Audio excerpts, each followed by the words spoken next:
There have been a lot of really nice kits that came out over the last several decades.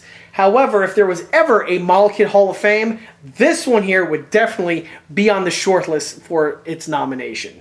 Exactly what kit can I possibly be referring to? Well, it is an all-time classic. Let's dig into this one.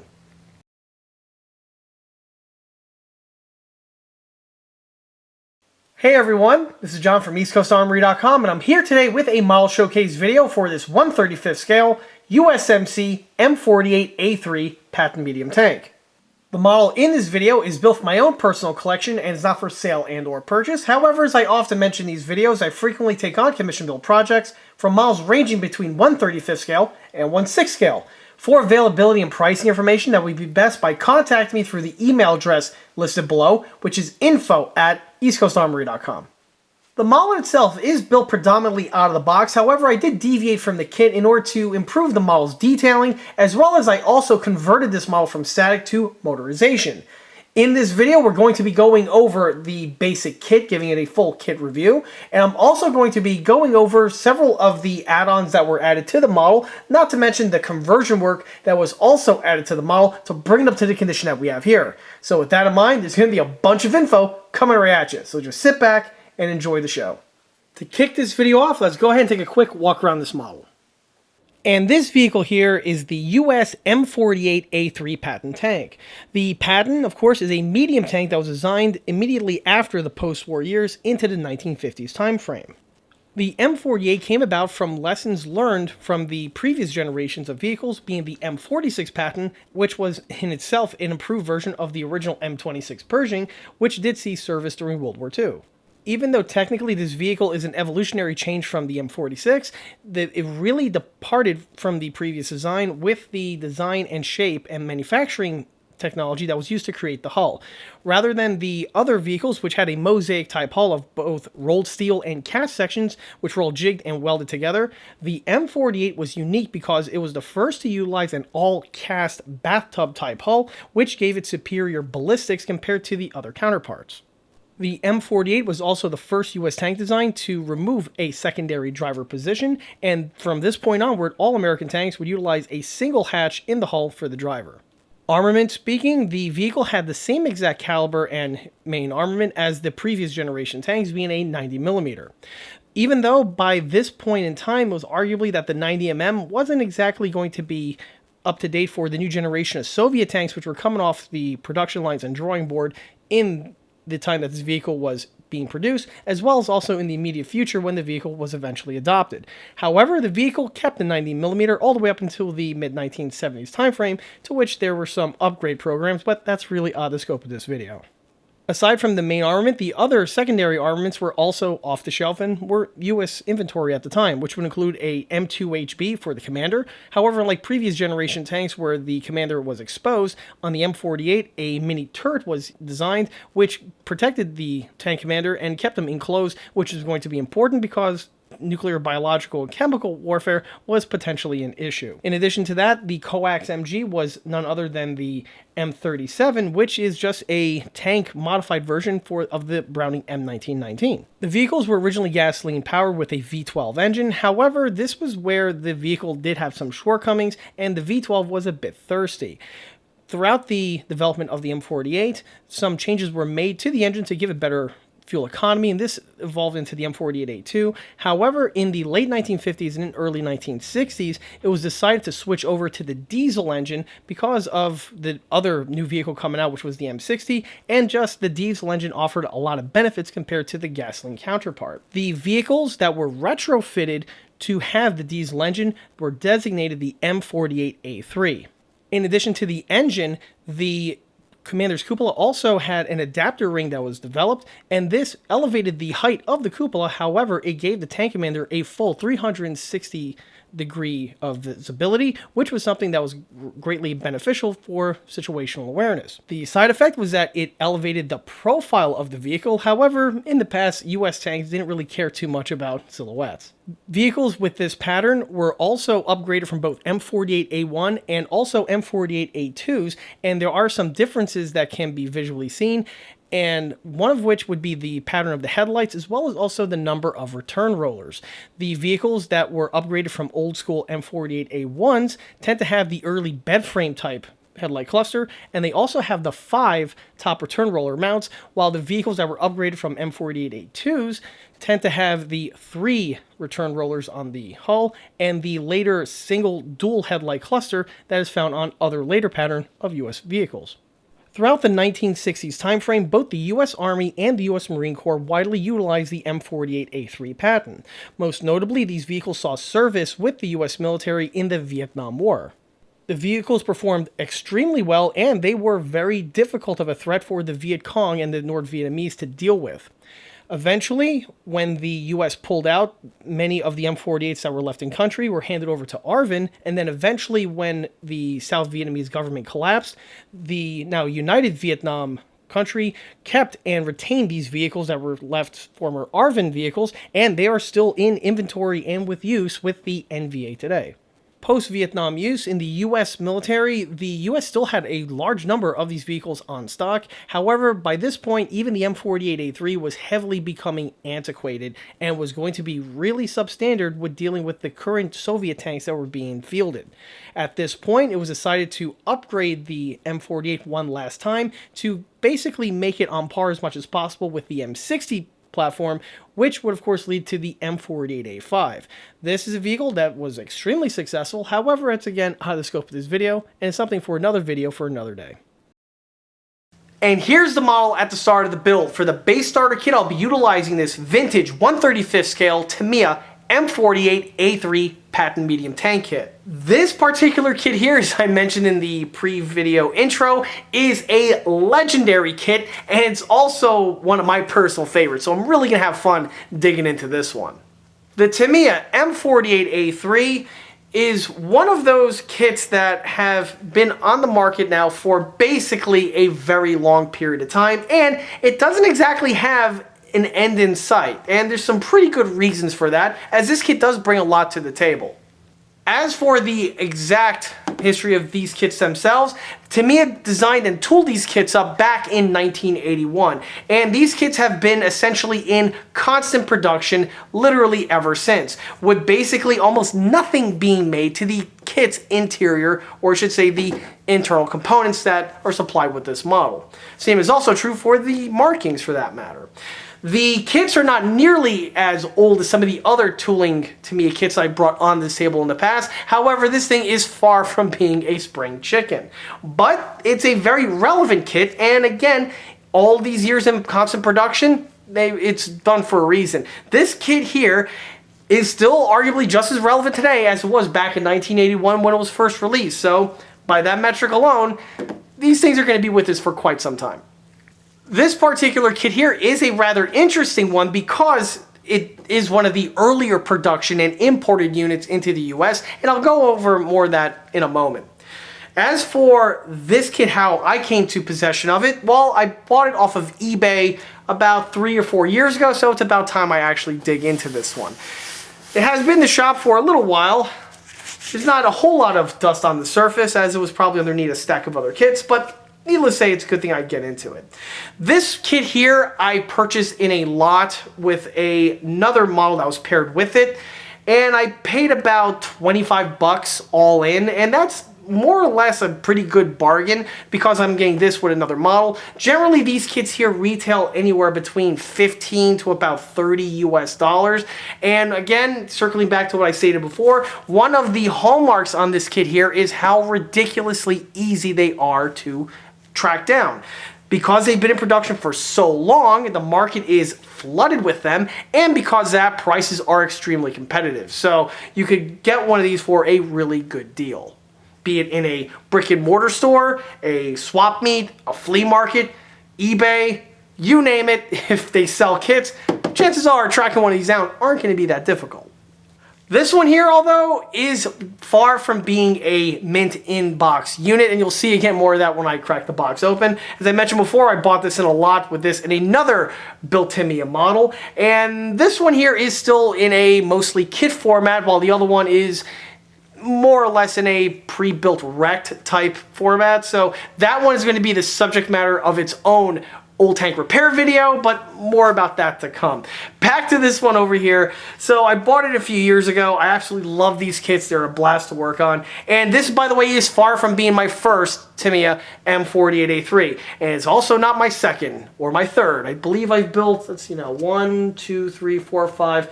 This is the 6th box Tamiya M48A3 that I'm going to tackle. And technically it would be 7 because I did the Academy version a number of videos ago as well. This kit was so ubiquitous that, on that note, even Academy themselves decided this is the perfect kit to knock off, and they did, and they basically just did a carbon copy of this kit's tooling, because that's how Academy rolled back in the day. But this one here is an OG one, and circling back to what I stated before, this is one of the earlier produced versions because the tooling on this kit here was molded in Japan. And back in the 1980s, Tamiya would mold their model kits in Japan, and then they would send them over into the US, and the distributor at the time was a company called MRC, also known as the Model Reciprocator Corporation. MRC is still around today, and oddly enough, they do the distribution for the Academy kits, which is pretty interesting how that works out. But back in the 80s and into the early 90s, MRC did the distribution for the Tamiya kits. They also did the distribution for the Tamiya kits, I believe, in the 70s as well. It wasn't until the 1990s rolled on in when Tamiya would start up Tamiya USA, and they would handle all the US distribution themselves. When they did that, they changed some of their kits with the way they would be packaged, and the boxes would be very different. Well, mostly the same, but they would change some aspects on them I'll go over in a second. And they also moved the manufacturing from Japan to the Philippines. And although the tooling is exactly the same, the ones that were made in the Philippines had some slight modifications made to the molds in order to mention that. So this one here, though, is an OG made in Japan one. One other thing I want to mention about these kits is that this kit here came out about 10 years after their M60A1. And why this is relevant is because both the M60A1 and the M48 feature a lot of similarities with the design as well as with the way the vehicles go together. On the earlier kit that was released back in 1970, there were some things that had to have been done to assemble the hull. Well, I guess that in the years that followed, Tamiya went ahead and developed better molding technology, and because of that, this kit here is much easier and is arguably better compared to their older M60 kit.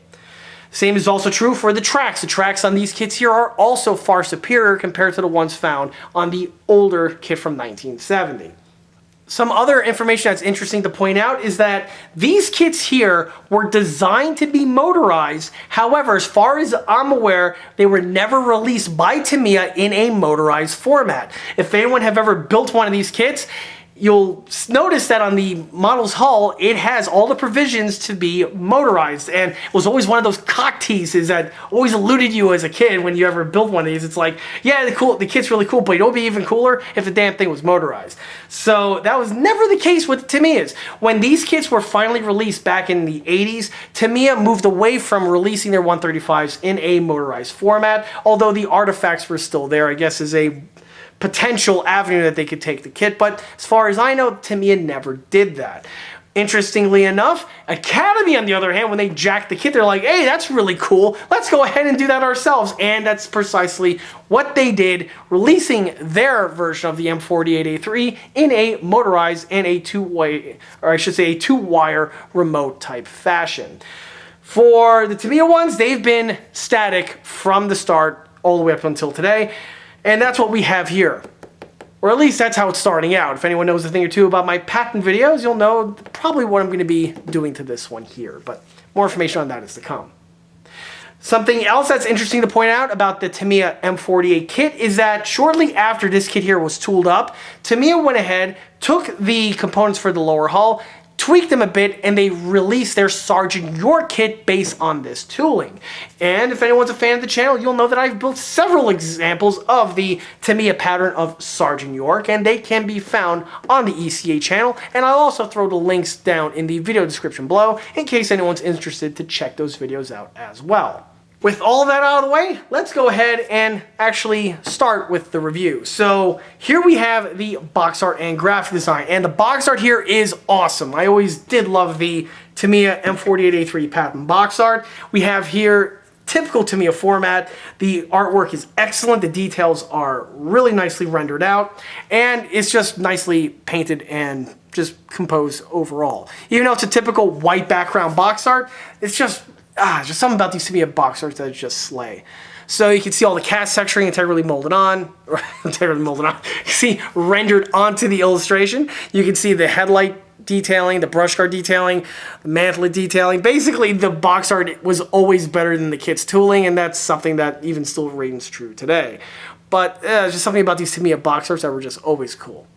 Here we have the verbiage right there, M48A3 Patton in a dual color system, I should say a dual color font type setup. Tamiya logo right there in the corner, and then we have some info right here telling you what it is. As I mentioned before, this kit here is an MRC import, which you can see right there. MRC would always put their logo on the boxes, and on the MRC imported units, the boxes were physically larger compared to the ones that were later released by Tamiya USA. The box arts were exactly the same, it's just the size of the box was shrunken down and condensed. The other thing that's important to mention about the MRC releases is the cardstock. The boxes were always a thicker cardboard compared to the later released ones, where they're a little bit flimsier and thinner in comparison. Why this would be relevant? Well, if you're a collector and you're looking to spend money on something, if you're going to buy one of the older ones, it's definitely something to contemplate and consider as opposed to one of the newer ones. Regardless, the prices are basically identical on the two, and collectability, because these kits are so ubiquitous and so common, it's only the type of thing for a really in-depth collector to have the small minutia where it's like, I want an example of the MRC one, and I want the example of the newer one. So if that's you, that's something to look into. As for the remainder of the box art, here we have the side tab over here. We have a nice little variation that is supplied with the kit where you can build it in this format here, or you can render it with the killer shark mouth, which always look awesome on these M48s. We have a little illustration of the tank commander, and we have right over here some verbiage. As I mentioned before, these are molded in Japan, packaged in the US, and no paint and glue are not included. You are on your own with that. Yet the printing is done in Canada, interestingly enough. Here you can see the Tamiya logo, and right there's MRC's old school address where they were once located in Edison, New Jersey. I'm not sure if that's the case anymore, but I'm pretty sure someone in the comment section will definitely fill me in. On the opposite side of the box, we have here the M48A3, and we also have the M60A1, and this is the box art from that kit as well, and it just looks great having the two side by side. And we have a nice little verbiage here of the vehicle in question. Side tabs, typical Tamiya, right there. Nice little thumbnail illustration. The same namesake as before, but the same font. And in case anyone's wondering, this is kit number MM-220A. I'm not really sure if the new ones kept the same kit ID number or if they swapped that out, but for the old school ones here, there's your kit number. Reverse side, same exact thing. Basically, it's just a mirror image. And that's it for the external sections. Now it's time to crack the box open. As I mentioned before, this kit is not mint in box, and you'll definitely know what I'm referring to and see what I'm referring to when I open it up. And without further ado, let's go ahead and do that. So, as you can see, this one here has been partially assembled by another builder. Let me go ahead and bring the camera in closer so you get a better idea of what I'm dealing with here. Before I go any further, I just want to say this kit here is all comprised of standard components, so you're not going to find modern amenities like photo etch or turned aluminum or anything along those lines. This is old school 80s plastic tank modeling at its finest. So all the parts are going to be made out of injection molded polystyrene, and the tracks are going to be made in the lovely, beautiful single piece vinyl, God's chosen material for that. The model here is all, by the way, they were always molded in this type of green plastic. I believe the tints may have changed on newer production units, but as far as I know, I believe they just stayed with the same color plastic through and through. Also, in case anyone's wondering, I actually showed this model off in a few other videos in the past, one of which being the Sergeant York video, and I think I also... No, not the Sergeant York video. It was on the Academy M48A3 video because I needed a Tamiya specimen to compare and contrast the two. Well, here's that vehicle now, and it's now this one's turn to finally get built. So on this example over here, you can see that the previous builder pretty much assembled most of the lower hull, and he also did some of the upper hull detailing as well. It's going to save me a little bit of time, I guess. It shows you just how easy these kits put together, which is another hallmark of this kit and why it stayed with this for as long as it has. These kits are super easy to put together, and they're just fantastic builds. As a quick review, the builder did a decent job gluing everything together. The wheels are alright. The alignment is fairly good. It's not jacked too much. This one's, I think, better than this one. And that should, yeah. No, he did a good job installing them. They're in a straight line, and are definitely something that does need to be addressed, which for this build is going to be very relevant because of the feature I'm going to be building into it later on. More on that to come. The wheels are glued together, and they have poly caps on the inside, typical for Tamiya kits of the past. Not sure if they're doing that these days. They kind of really lost their way, but other things to mention, we have here the little hooks. These things are commonly broken off, which you can see this one over here is missing. If it's not in the box here, I do have cast resin replacements that I casted or molded and made copies of when I was doing one of the Sergeant Yorks for, well, purposes just like this. On the back portion over here, the tow hitch is busted, and he definitely misunderstood how to glue the toe shackles in place because he glued them on like sideways. So that's definitely... That's a faux pas that's going to have to be repaired and replaced. Again, fortunately, I have these components on hand. He installed the idlers, or the return rollers, I should say. They all rotate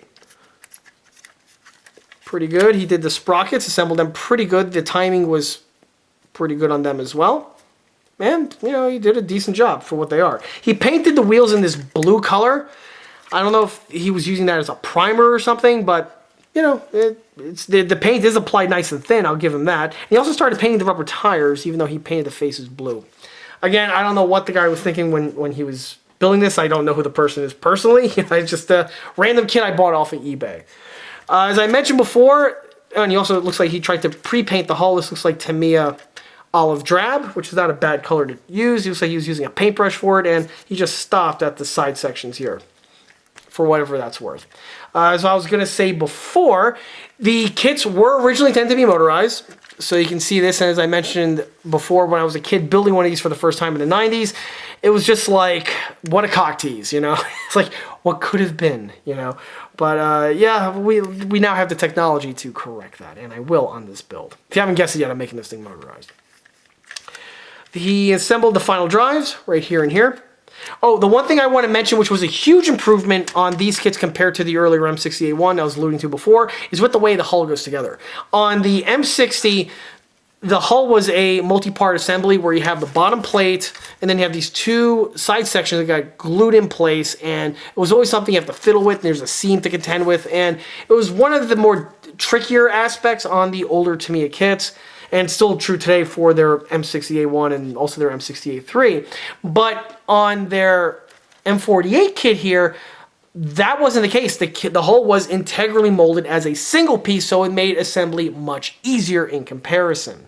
The one thing that's interesting to point out, though, is that we do have these cutouts found on the rear and the front, and these cutouts, I believe, are just left over from the molding process, and or something that you have to address in order to just flesh the model out properly, because obviously, this is something that can detract from the look. The rear plate was already glued on, no egregious glue marks or anything like that. pretty good. And he also did a good job with the shock absorbers. These are something that could be potentially difficult for a beginner to assemble, just because of how frail they're molded, specifically in regards to a beginner. Most other builders out there, again, they could probably do one of these with their eyes closed.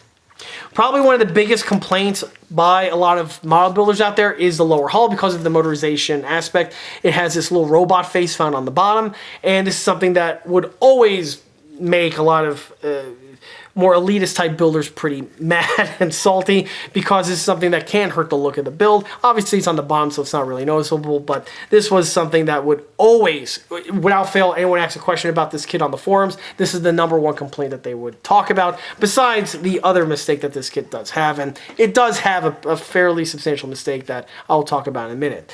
In the past, there were aftermarket components that just drop in here and plug these sections up. Otherwise, you'll be, gluing parts of sheet styrene and doing some body work to take care of that.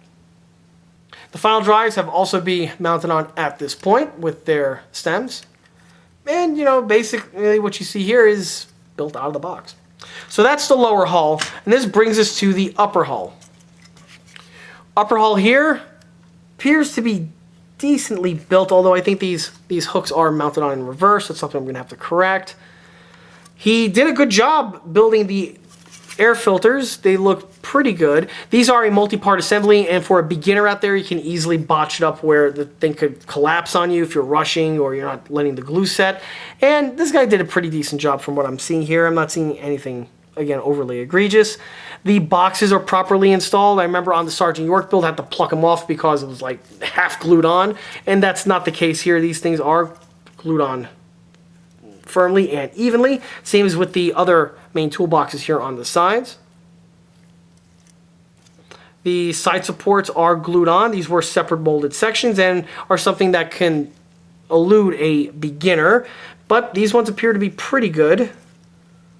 Again, I'm not seeing any problems. He also installed the travel lock, and one thing that was cool about the travel lock on the M48 is that it's functional, or can be made to be functional. And as you can see, the fellow who built this did a good job. So if you're watching this out there, kudos. You got the piece to work properly.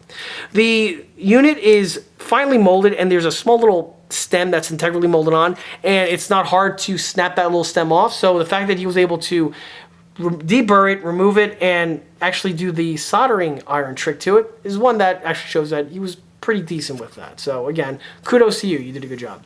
Front hatch is not installed yet. That's something that I personally like to make function. I do it with the same method with the soldering iron, but more about that to come. And other than that, it's pretty clean. He didn't install the headlights yet. And there is a small little belly button dimple molded into the front section of the frog nose. That's something that's commonly seen on these Tamiya kits, and it's always something you gotta take care of. On the inside here, we have the polycap, and we have a locking mechanism here because, again, it's made to be removable to get access to the gearbox. If I go to the back over here, what's interesting to point out is that this kit does have the Sgt. York fittings where there's the suggestion points. If anyone saw that video, for the Sgt. York, you do have to drill out sections here for the new headlights and also for the skateboard ramp, and you can see these sections here are well illustrated out on the kit. Obviously, if you're building this as a Patton, you do not mess with those, do not even look at them. I'm just mentioning them purely for the sake of archival reasons.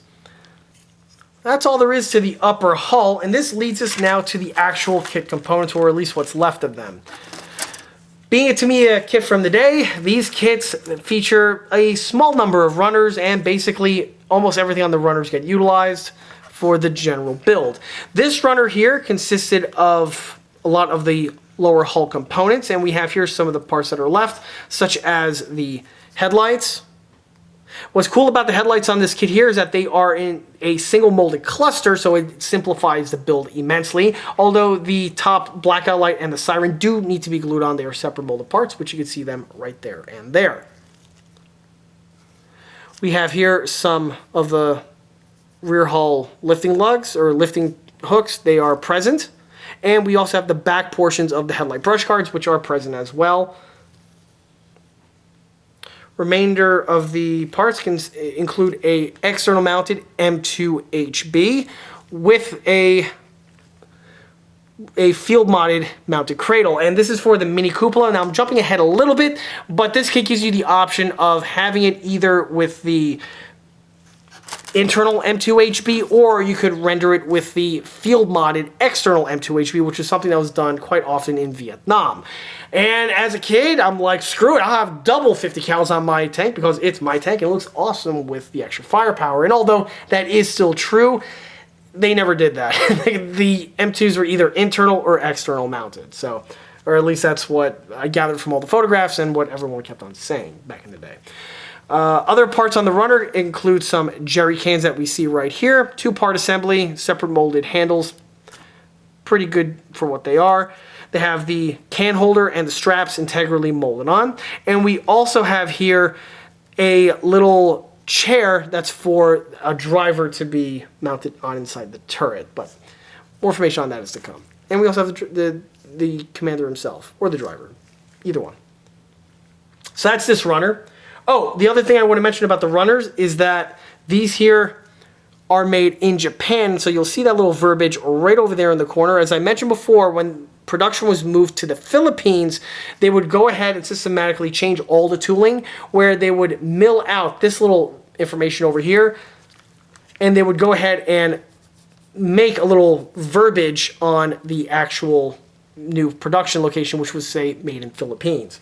On the hull here, back to that, right there, made in Japan.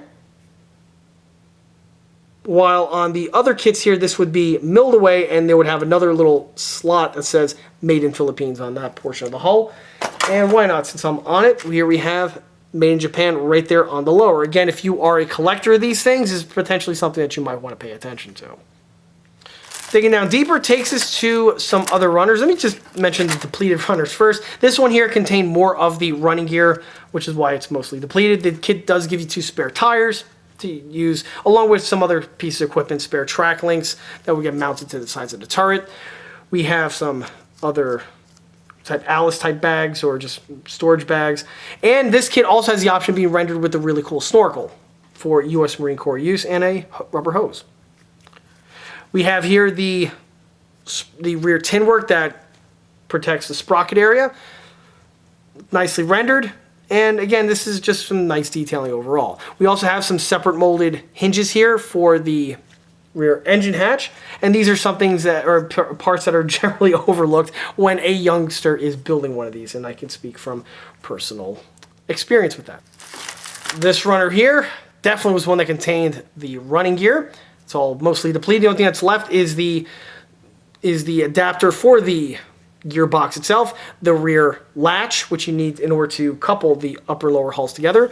And these 2 sections here, a lot of people don't know what they are. These are adapters to glue into the hull so that you could slide in the bulkhead that would separate the rear compartment from the battery compartment. And then that's where the little switch would be.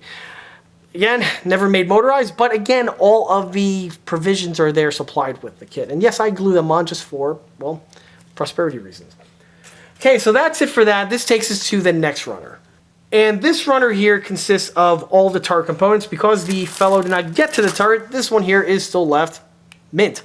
So we have here the provisions for the 90mm, which is a 2-piece assembly. Quite typical for plastic tank kits, even up until today. We have the mantlet. The mantlet is rendered with the tarpaulin present, and we do have some nice tarpaulin details integrally rendered on. The kit, even though it has the tarpaulin rendered on, the unit can still elevate and depress. This is something that's both great and hurts the look at the same time. It's great that you can actually have the functionality. However, you can argue that the seam here, where the gap where the mantlet meets with the hull, it's missing some detailing where the tarpaulin would connect to it. And this is something that some people in the past would just build up with epoxy and other sorts of sculptable material in order to achieve that. But on the original kit, yes, the thing does have the mantlet and the cover, and it does go up and down. This again was also a big an improvement compared to the original M60A1 that had the vehicle rendered without the tarpaulin in place. But that's just, another little side note. Here we have the Commander's Cupola. This is the version with the big blister on the hatch, and it's also the elevated variant that we have right here with this little adapter ring. We have the searchlight, multi-piece assembly, and the searchlight on this one is definitely improved compared to the older one found on the M60A1. And you can tell that it is basically improved from it. So you can see where they started off and where they wound up. But unlike the other one, this one is actually better detailed, and it actually goes together pretty well. But these searchlights are always a bit tricky because of these handles in the way. Doing seam removal on them it's always a little bit of a boxing match, but it's definitely doable. Here we have the mantlet over here for the mini turret mounted M2HB, and the barrel foreset M2HB is right there. Decent molded in detailing overall, and they build well. We have here the side grab handles for the turret, the Gypsy Rack, which I'll get into momentarily, as well as some tow cable eye sections. We got that guard, which is an iconic bit of detailing for the M48 and the M60, and so far no one's actually told me what it's for. I believe it's to protect the searchlight when fitted in place, just to prevent the mini cupola from potentially muzzle sweeping it and causing damage. We also have some grab handles, or I should say lift hooks right there for the mantlet. They are rendered with the tarpaulin fitted in place for the same reason that I mentioned before. And this takes us to the Gypsy Rack. Gypsy Racks on these vehicles are always something that's very tricky. However, this is actually one of the kit's strong suits because they were able to make the Gypsy Rack as easy as humanly possible to assemble. The Gypsy Rack on the Tamiya M48A3 goes together really, really easily, and because it's mostly in large sub-assemblies, it goes together fairly effortlessly. So this is a huge, huge thumb up on the kit compared to the M60. Anyone built the Tamiya M60 or the SG M60, you'll know exactly what I'm referring to. Or even the Dragon version of the M48. Those bustle racks are, you're going to be playing that one on hard mode. We have here those blisters found on the sides for the rangefinders. They're pretty good for what they are. They are missing the little lenses on the inside. That's something that you generally see on more modern tooling kits, but for 1981, it was good enough for what it was. That's basically everything you need here for the turret. And this brings us to the turret itself. Still mint in its bag. Let's go ahead and free it and open it up to 2024. And now that this thing has been freed from its cellophane sarcophagus, let's go ahead and take a look at the tooling on the turret. So it's a two-piece assembly, and this guy finally gave way. The turret does have some cast texturing molded in, and the cast texturing looks okay. It actually looks fairly good. The problem with the molded and cast section, which by the way was state-of-the-art back in 1981. I mean, we're talking only a few years removed from the 70s where cast texturing was like, you got welds if you were lucky. So this kit here having some decent molded and cast texturing was nice. The problem with the cast texturing though on these kits is that they are molded so fine that even one or two coats of paint and it's gone. It just thoroughly gets covered up. So that is something that is arguably a ding on the kit, but again, that's just more or less relevant for more ancient tooling. And even if you're just going to use minimum amounts of layers of paint, even with the coat of primer on it, it generally covers up the texturing. So the texturings are usually something you want to address if you want to improve the build. We have antenna bases integrally molded on. We have here the tarpaulin. You can see the tarpaulin details. All the little connecting points are present. And overall, it's great. It's obviously the turret of the M48 Patton vehicle. Here we have the lower pan right there. It has the cutout here for the driver's hatch, so when the turret is turned 180 degrees in its travel lock state, the driver can still get or enter and exit the vehicle from the hatch. That's basically all there is to that. And this brings us to the beautiful, wonderful, excellent single-piece vinyl tracks. These tracks here were a major improvement over the ones found on the original Tamiya M60A1. They are far from perfect. They do have some errors with them that I will go over in a moment, but you get to see the detailing found on the face, and they do resemble quite well the double chevron rubber links that are found on the Patton family of vehicles. They have the center toot sections integrally molded on as well as the end connectors. End connectors are a bit soft. They are missing some of the details that would be found on them, but the end connectors do paint well, I will say. Flip the track over, and you can see that they rendered in the skeletal structure right here of each of the track links. Again, the end connectors aren't really the strong suit. You would have the little fastener and the locking section found on the real units, but for this one here, what you see is, what you get for 1981 technology. The rubber pads on the inner portion of the track look good. So again, one of the track's stronger suits. Where the track is amiss is with the center guide teeth. They did the same mistake that they made back on the 60A1, where they they rendered out the center guide teeth in the middle of the track pad, when in reality they are in the point where the two track links are connected to one another. And it's the joining point. And that's the one thing that's a miss on these tracks over here. However, these tracks paint great, and I'm going to be utilizing them with a big smile on my face. And by the way, I'll take these tracks over individual Lincoln Lights any day of the week.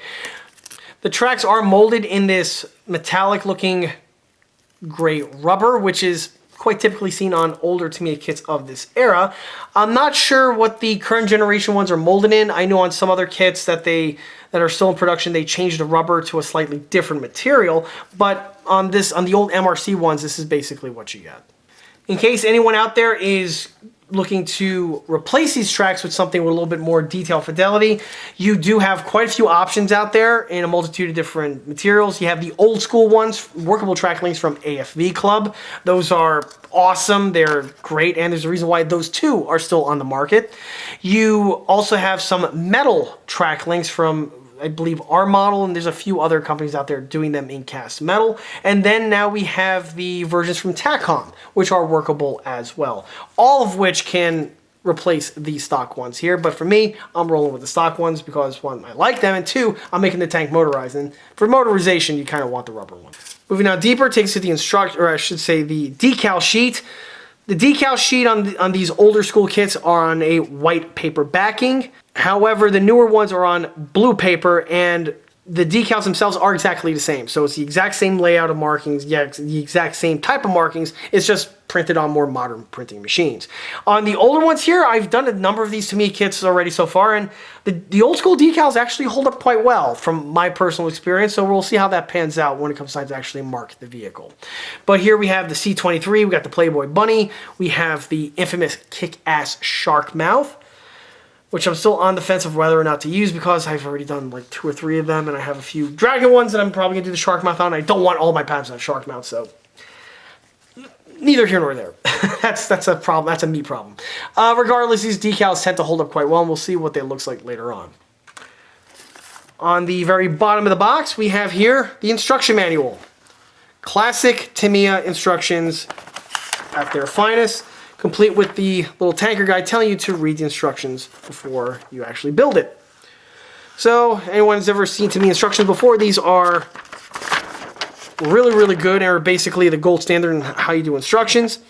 And normally in these videos, I'd say if there's a mistake or a misprint, I would gladly point that out. However, since I've built this kit more times than I can count, I could definitively say, no, these instructions are quite spot on. They're quite perfect. There are some aspects of the build that are hidden in the instructions, and you can easily overlook them when you're going through the motions. For instance, the little hinges for the engine grills, those are in the instructions, but they're really they're like really tiny, and you get to overlook them. And so if you're building one of these kits and you see some spare parts left over, yeah, it's because you overlooked them. So there they are right over there. So they are found on the instructions. It's just one of those things that you can easily overlook. Not nearly as bad as the Dragon ones, where you have like a gazillion like arrows pointing to stuff. This one here, those are really the only areas where things are a bit funky. Other than that, it builds great. Here we have the color chart with all the different marking options for this vehicle.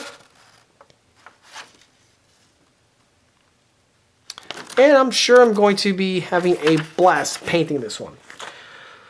Moving down deeper takes us to a little advert that MRC did on their old school Tamiya kits, and if anyone's seen my other MRC kits in the past, you'll know what I'm talking about. And again, this is just pure peak 80s aesthetics as its finest. Here we have right here a nice little insert for MRC and Tamiya.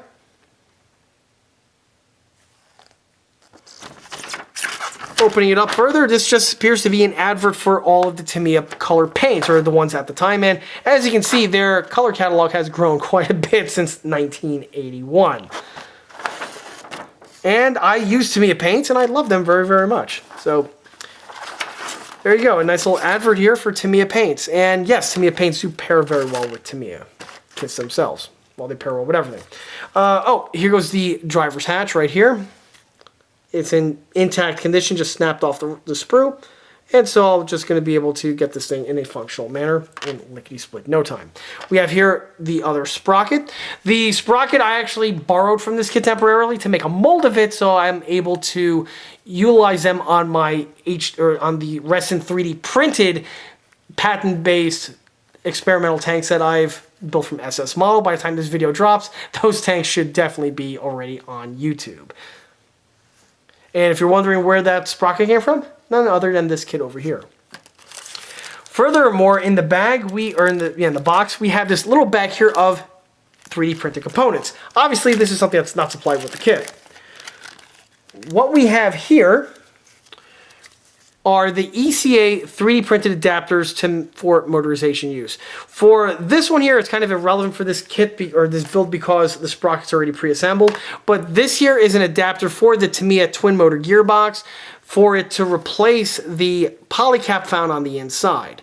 With this one here, you use this in place of the polycap, and you'll notice that on the face here, it has the hex for the drive shaft integrally printed on. With this fitted in place, it gives the sprocket more stability compared to without.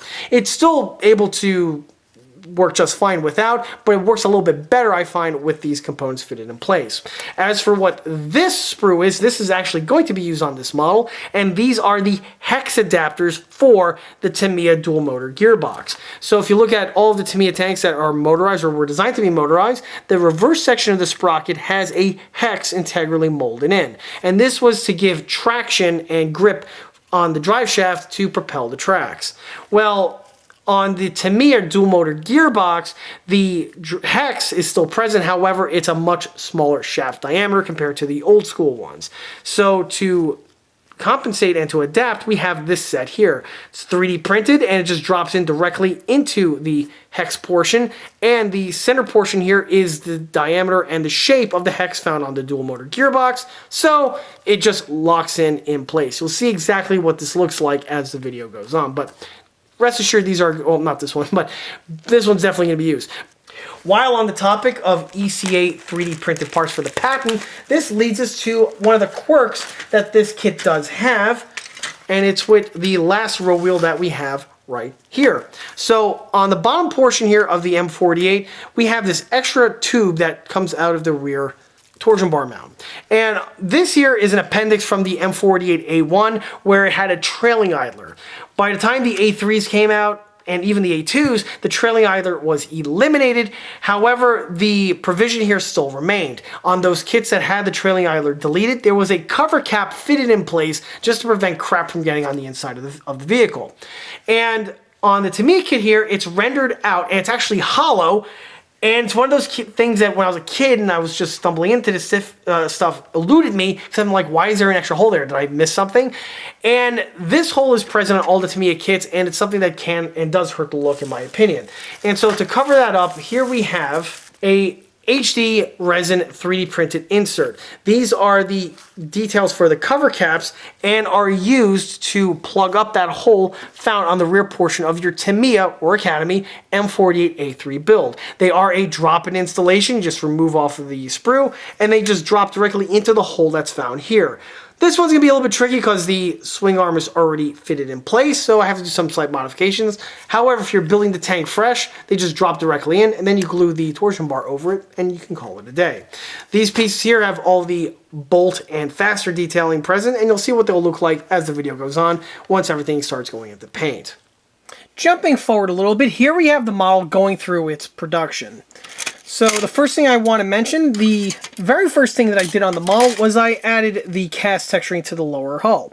This is a trademark thing that I do on all of my Patton builds, be it from Tamiya, Academy, Dragon, you name it. This is generally what I always do for good reason, because the hulls on these vehicles were all single cast, and yes, there would be some cast texturing on them. The cast texturing was added. However, on this one I went with a slightly different format compared to some of the other builds that I've done in the past, specifically builds that were built from a fresh kit. Because this one here has the suspension already fitted in place, I can't exactly use the red putty stepple trick because of all of the stuff and appendages in the way. So instead, for this one here, I used the Tamiya pavement paint technique, where I take a rough bristle brush like this guy over here, and I actually go ahead and just dab the paint onto the areas, and after a coat or two, it builds up, effectively cast texturing, as you can see. Obviously, once it's painted, it's going to stick out in more light, but in addition to that, I also use the red putty here on the areas where it's easily accessible, and the same was also done here to the top. As you see, it kind of looks like it has a beak right now.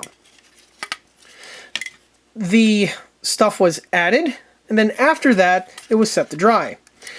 On the top portion, I also went in and added it, and when I go ahead and line the two up, you'll see that one of the reasons why I used the putty technique on these Pattons is that it deletes the seam line found right here on the center.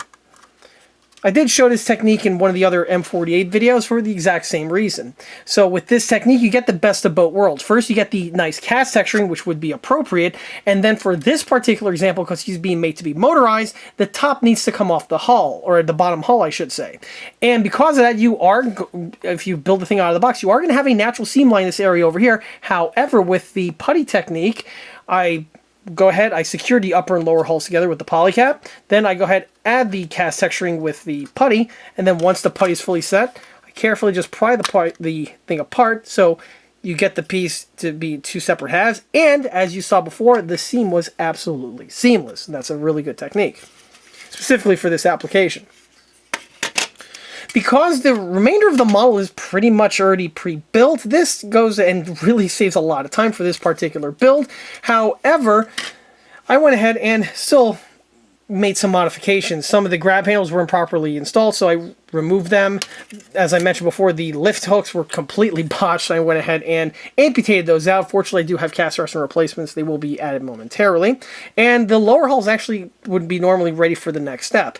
In addition to the cast texturing, I also went ahead and plugged up the mold sections that are found in these four areas. With the way the kits are molded, for some reason there is a slit found in the back section and the front section of the hull, and this was plugged up with a little bit of styrene strip. Once it was glued in place, it was set. I went ahead and did the body work on that, blending it in with removing the bulk with the Dremel high-speed removal tool, and then whatever is left is thoroughly caked over and concealed with the cast texturing, which is another reason why I recommend cast texturing on these builds.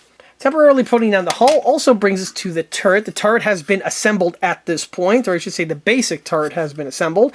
And I went ahead, took care of the seam line found where the upper and lower sections meet, and I also added some extra cast texturing for good measure. Like I stated before, the Tamiya does have some cast texturing integrally molded on, and it is nice and true to form to the real one. However, the problem is that it's so fine that after a coat of primer and paint on it, not to mention varnish, it's not going to be seen at all, and things are going to be completely smooth as the hull. So, in order to counteract that, I went ahead and just did a light little stepple technique to the piece over here, and this will definitely be more appreciated after the model's painted.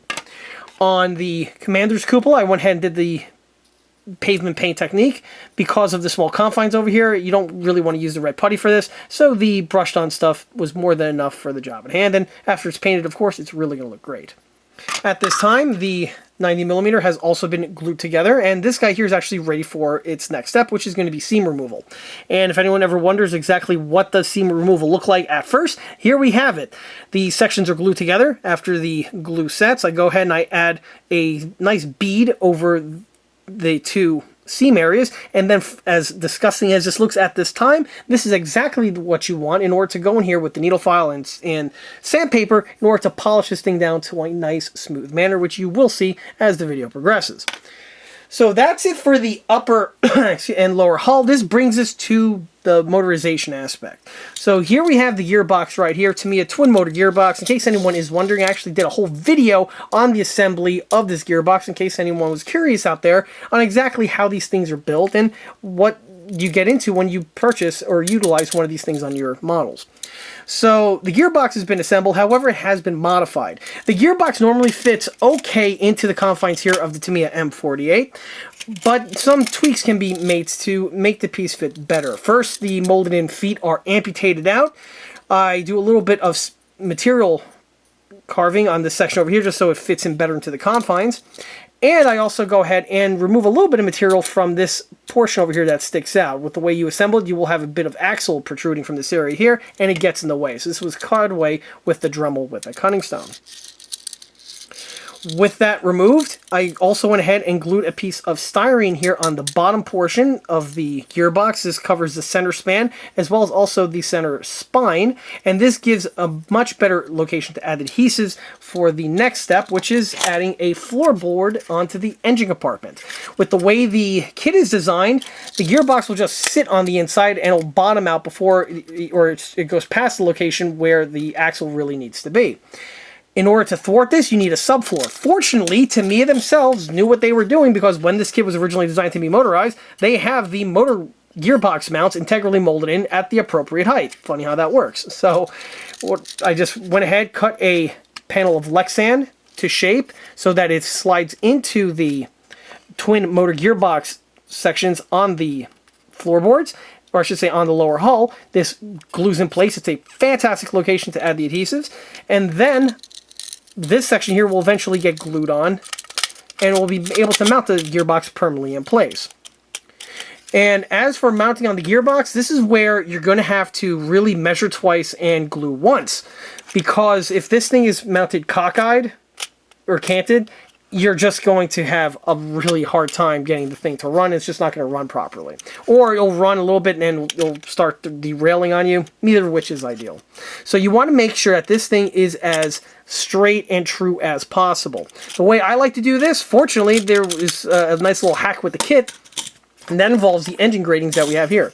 So you notice that the way the engine's gratings are designed, we have this nice little channel molded into the center portion over here.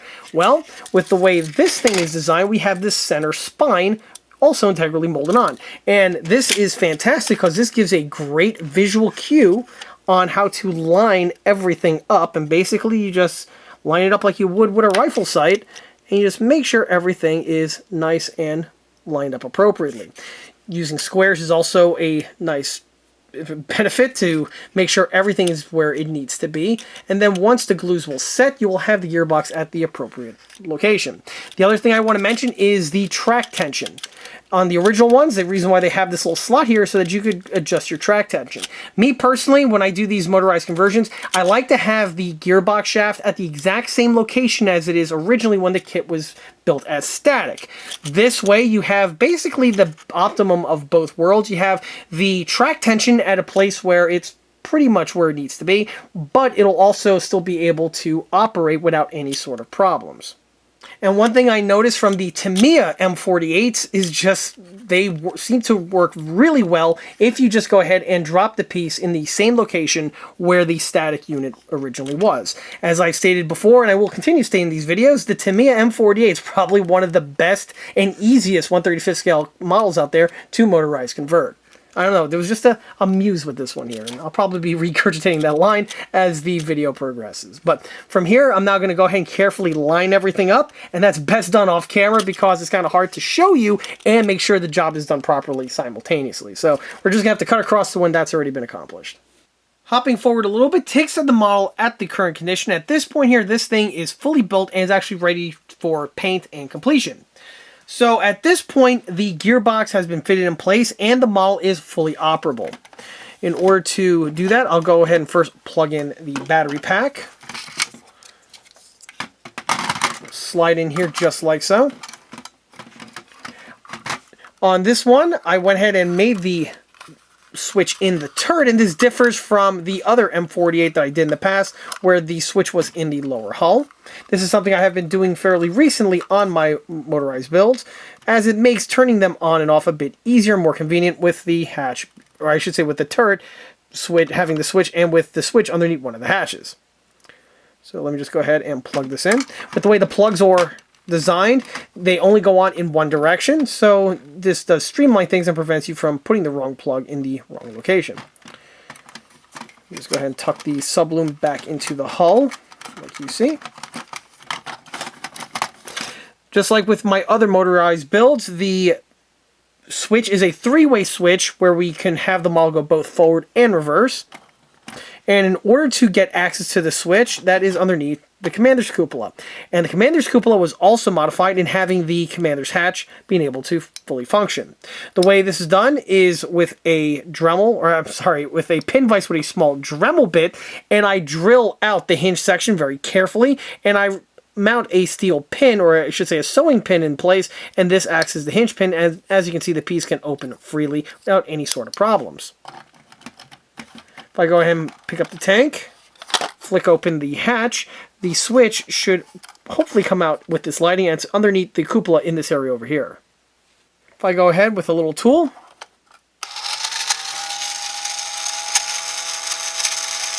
there's the tank going forward. And the opposite direction, the tank is not going in reverse. Middle, of course, is off. With the way the switch is, I also went ahead and squirted on some delelctric grease onto the switch, on the terminals, as well as also into the middle of the switch itself. This is something I've also been referencing on several of my more recent motorized converted video, or builds I should say, because it prevents any sort of corrosion to happen on those contacts, which is something that can happen on a switch. And next thing you know, the model won't be able to operate, or you have to go in there with some alcohol or something to clean the contacts. It's doable, but it's a bit of a taxing job. By putting the the delelctric grease on those areas over there, it definitely mitigates that quite a bit. As for where to find the stuff, the link can be found in the Amazon link listed below. Back to the gearbox section, as I mentioned before, the gearbox is permanently fitted in place, and once that was secured, I went ahead and remounted on the final drives. The final drives are the original ones, and I also keep the original plugs in place. This is true for this one because they were already pre-glued on when I first started the project, but even if I was building this one fresh, I would have still utilized and recycled the plugs as well. The reason why I recycle the plugs is, well, it gets rid of any sort of the obvious motorization holes on this section over here, and it makes for a better build in my opinion. In order to do that though, the original sections are drilled out. This is done on the lathe, as I showed in the, I believe, the Sergeant York video, where I drill the section out and then I amputate the little stem section that we have that sticks out, that tapers down to the thinner shaft section that goes into the polycap. The reason why the other wider section needs to be removed is with the sprocket area over here. That area needs to be deleted because it will interfere with the hex section that you see here on the sprocket that I'll touch upon in a moment. Another thing that I went ahead and did on this build was I built up the missing section of hull. One thing that's found on the Tamiya pattern of M48s is the upper rear section is completely empty. If you build these things out of the box, you will literally see a hole that goes directly through to the opposite side, and this obviously does hurt the look. This is something, admittedly, it's not that visible with the track in place. However, it is something that I did want to rectify. And this one here, I took care of it by fabricating the missing sections of hull with some strips of sheet styrene. Once the pieces were glued in place, I went ahead and smeared on some red putty to blend it in with the cast texturing. Once it's all set, it's going to look much better once everything is painted and weathered. Moving our way to the rear section takes us to the guards that we have right here and here. These are an iconic bit of detailing found on the Patton family of vehicles, also true on the M60, and it's actually one of the more challenging aspects to do on a tank that's been motorized converted. Because of their locations, this is something that's easily broken, specifically if you need to remove the upper hull. However, I came up with a hack for this many builds ago, and how to have your cake and eat it too. What you see here are the kit original ones, however, they're not glued onto the rear tin work. In fact, they're actually connected to the hull. They're glued onto the final drives as well as the other areas where it makes contact with the hull.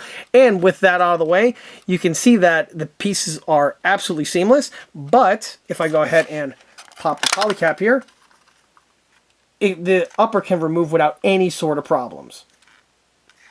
On similar lines, the hinges that are kit supplied are also slightly fudged, where they're not quite making contact with the hinge itself, so you get the visual look that they are hinged up. However, they're not making contact, so you can still remove the upper hull without any sort of collateral damage. With the upper hull removed, you get to see those fabricated sections that I referenced before. With the upper hull reattached, again, you can see just how seamless everything looks. And this brings us to the other areas, which were the rear toe mounts. These were originally botched on the original build, and they were unsalvageable, so I went ahead and replaced those with the cast resin ones that I referenced in the Sergeant York OTR video. They were simply casted and then dropped directly into place. In order to prep them, though, the area where they get glued was cleaned out, as we had lots of remnants of glue and bits of plastic from the original ones that were still glued in those locations. Once those were cleaned out, the new ones just dropped directly in place. Same is also true for the ones here on the front. This one specifically, this is a resin replacement, and there goes the original plastic counterpart. Once the model is fully painted and weathered, everything, of course, will blend in absolutely seamlessly. On the front section over here takes us to the fire extinguisher, as well as also the front lift lugs. These two are also cast resin replacements. The original fire extinguisher box was missing in the kit entirely, so I went ahead and utilized the cast resin copy of the Tamiya one that you see here. If I'm not mistaken, I believe this was molded from the Tamiya M48A3 or the M60A1, the revised one, not the one from 1970. And that was the pattern that I went ahead and made the mold of, and since the M48 and M60 units are the same, it was a simple drop-in replacement, and the piece looks absolutely perfect. Look even better once painted. For the lift hooks, these were originally glued on by the previous builder. However, the pieces were improperly fitted in place, so they were not salvageable and they were amputated. Luckily, again, I have the cast resin replacements, but those I believe are actually molded from the ones here on the lower hull, either that one over there or the one back here. So I had to go ahead and slightly modify them to fit in these locations. Fortunately, the geometry is exactly the same on these parts. It's just the orientation is slightly different with the way the angle is, and so it was easy to compensate for that. Then once that was done, the glue set, everything will look perfect once it's painted and weathered. Also, the front hatch is functional, which again, it's one of those things that's easily done on these Tamiya M48s. With the use of a soldering iron, you just simply heat a little piece of plastic, and that'll keep the part in place like you see here, and allow it to fully function. It's a quick little procedure to do, and it's one that I personally like doing. Admittedly, it's not really important, but it's one that just makes me feel better on these builds. On the side over here, we have the heater exhaust, and this was drilled out. This is the kit original one, of course. It was cleaned up a little bit. I removed the little molded in split seam that is found on where the two sections of the molds were conjoining, and that's just simply rubbed away with a X-Acto. And then the section here was drilled out with a pin vise with a small little Dremel bit. Once it's done, it always looks great, and it'll look even better once it's painted. There were some glue marks on the engine deck here. They were polished away with just some thin sandpaper. Travel lock, nothing much to talk about there. That's still original. And yeah, everything just went together as per the kit, which were there areas where there was some clunk, like right here on the air filtration boxes. These were very carefully cleaned up, and once that was done, the sets were ready to go. The guy who built this model originally did a good job with lining up all the components. He used the right ones for the right pieces, and it just required just a little bit of polish just to take it from there. Basically, the model's hull was built once the conversion set was all done, making it motorized and doing the cast texturing. Basically had it wrapped within like half an hour because most of everything was already pre-assembled for me. And these kits, again, are ridiculously easy to build when new, let alone when mostly partially assembled. On the turret section, the main armament, as you can see, is not yet glued on. This was taken care of by first gluing the sections together, taking care of the bodywork, pre-priming it. Then I went ahead and mounted it to the mantle, pre-primed it again for a second coat, and these will be painted off of the model because trying to get paint into this area over here is a bit problematic. When the unit is fitted in place, you will have areas of paint that are missed, and also makes it easier to paint the tarpaulin after the fact. On the loader's hatch over here, the original blade handle was removed and a new one was made out of a piece of wire. And also the antennas were modified as well. The kit does have antenna bases integrally molded on, but they're very basic. It does have a very basic MP65, but I'm going to be replacing that with a cast resin MP65 here. This is a unit that has been used on a number of my builds in the past for good reason, and you'll see what that looks like as the video continues. The other unit is a cast resin copy of the post-war spring antenna base, and this one is again a bit more accurate compared to the original molded in unit, where we just have the base without the spring, so this unit here definitely is an improvement. The tow cables have also been fitted on at this time. This is something generally that I do after the fact, but however on recent builds I've had really good results with gluing these on before the thing is painted, and so I went ahead and just assembled it accordingly. The string was actually not supplied with this kit. It was originally, but it was missing on this example, so I went ahead and fortunately had some nylon string in my spare, so I went ahead and put it to good use. When you're doing this, you want to coat the string with a little bit of thin super glue so it removes any sort of potential risk of the twine being all fuzzy when you paint the thing. That is a common problem with rope or string tow cables, and once you coat it with a little bit of thin super glue, that solves the problem immensely. But keep in mind, it has to be fitted to the model before you do that, or otherwise it's just not going to work. I already referenced the turret cast texturing before, and this also brings us to the side grab rails. This is something that if a beginner's building this tank is probably going to have a problem with, because you actually have to physically drill out portions on the turret in order to fit these pieces in place. They are properly laid out in the instructions. However, if you do not have a pin vise or the bit to do so, it's going to be a bit tricky to do the procedure, and if that's the case, you're just gonna have to try to snip off some of the longer sections of the handrail and glue it on that format. It's not ideal, not the best. I don't even recommend it, but if push comes to a severe shove, that's probably the only way you can pull it off. I would still just invest in getting a pin vise and a Dremel bit. They are ridiculously easily come by on Amazon. Also from my bit vendor, which again can be found in the video description below. Quick plug. Moving on, takes to the Gypsy Rack. Nothing much to talk about here. Assembles out of the box, and the kit Gypsy Rack is pretty good in that regard. Then it was just mounted to the turret, and the way the turret is, there are these two large slots molded into the rear, and the piece just plugs into it. However, one thing to improve upon is with a little smear of red putty over here, you could just cake over the areas where there's the gap, making it look more seamless, as on the real one they wouldn't have those big slots present. And it's something that can hurt the look of the build. If you're building one of these and you're just going through the motions, you leave those slots behind, yeah, it's something that can hurt the look of your build.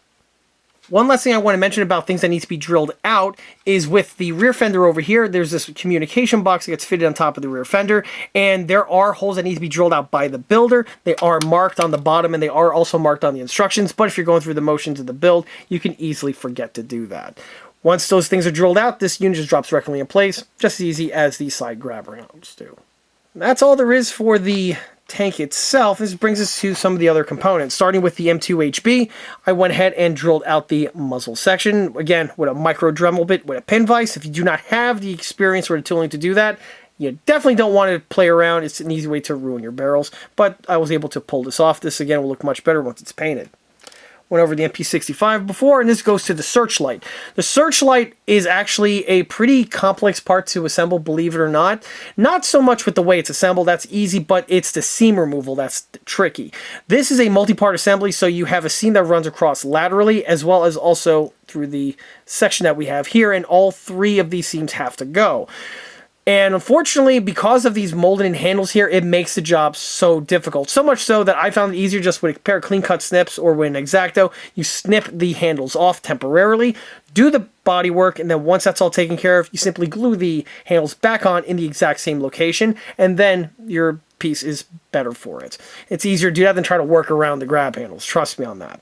The handles have a certain angle to them. You notice they have like wings that point upward, and if you are doing this procedure, be sure to do that when you re-glue them back in place. For the paintwork, this of course is painted beforehand. The inside is black on the searchlight, with only the rear section being silver, as well as the rear section of the bulb being silver as well. This is something that I personally made a mistake on when I built a couple of these kits back in the day, where I spray painted the whole inside silver. That's not the case, and that is wrong. The kit are supposed to give you a piece of clear plastic for the lens. It's absent on this one here, but fortunately that's really easy to fabricate with just some clear plastic, like blister packs like these ones over here. Easily to cut those out and fit those in place, and we'll see what that looks like after the build continues.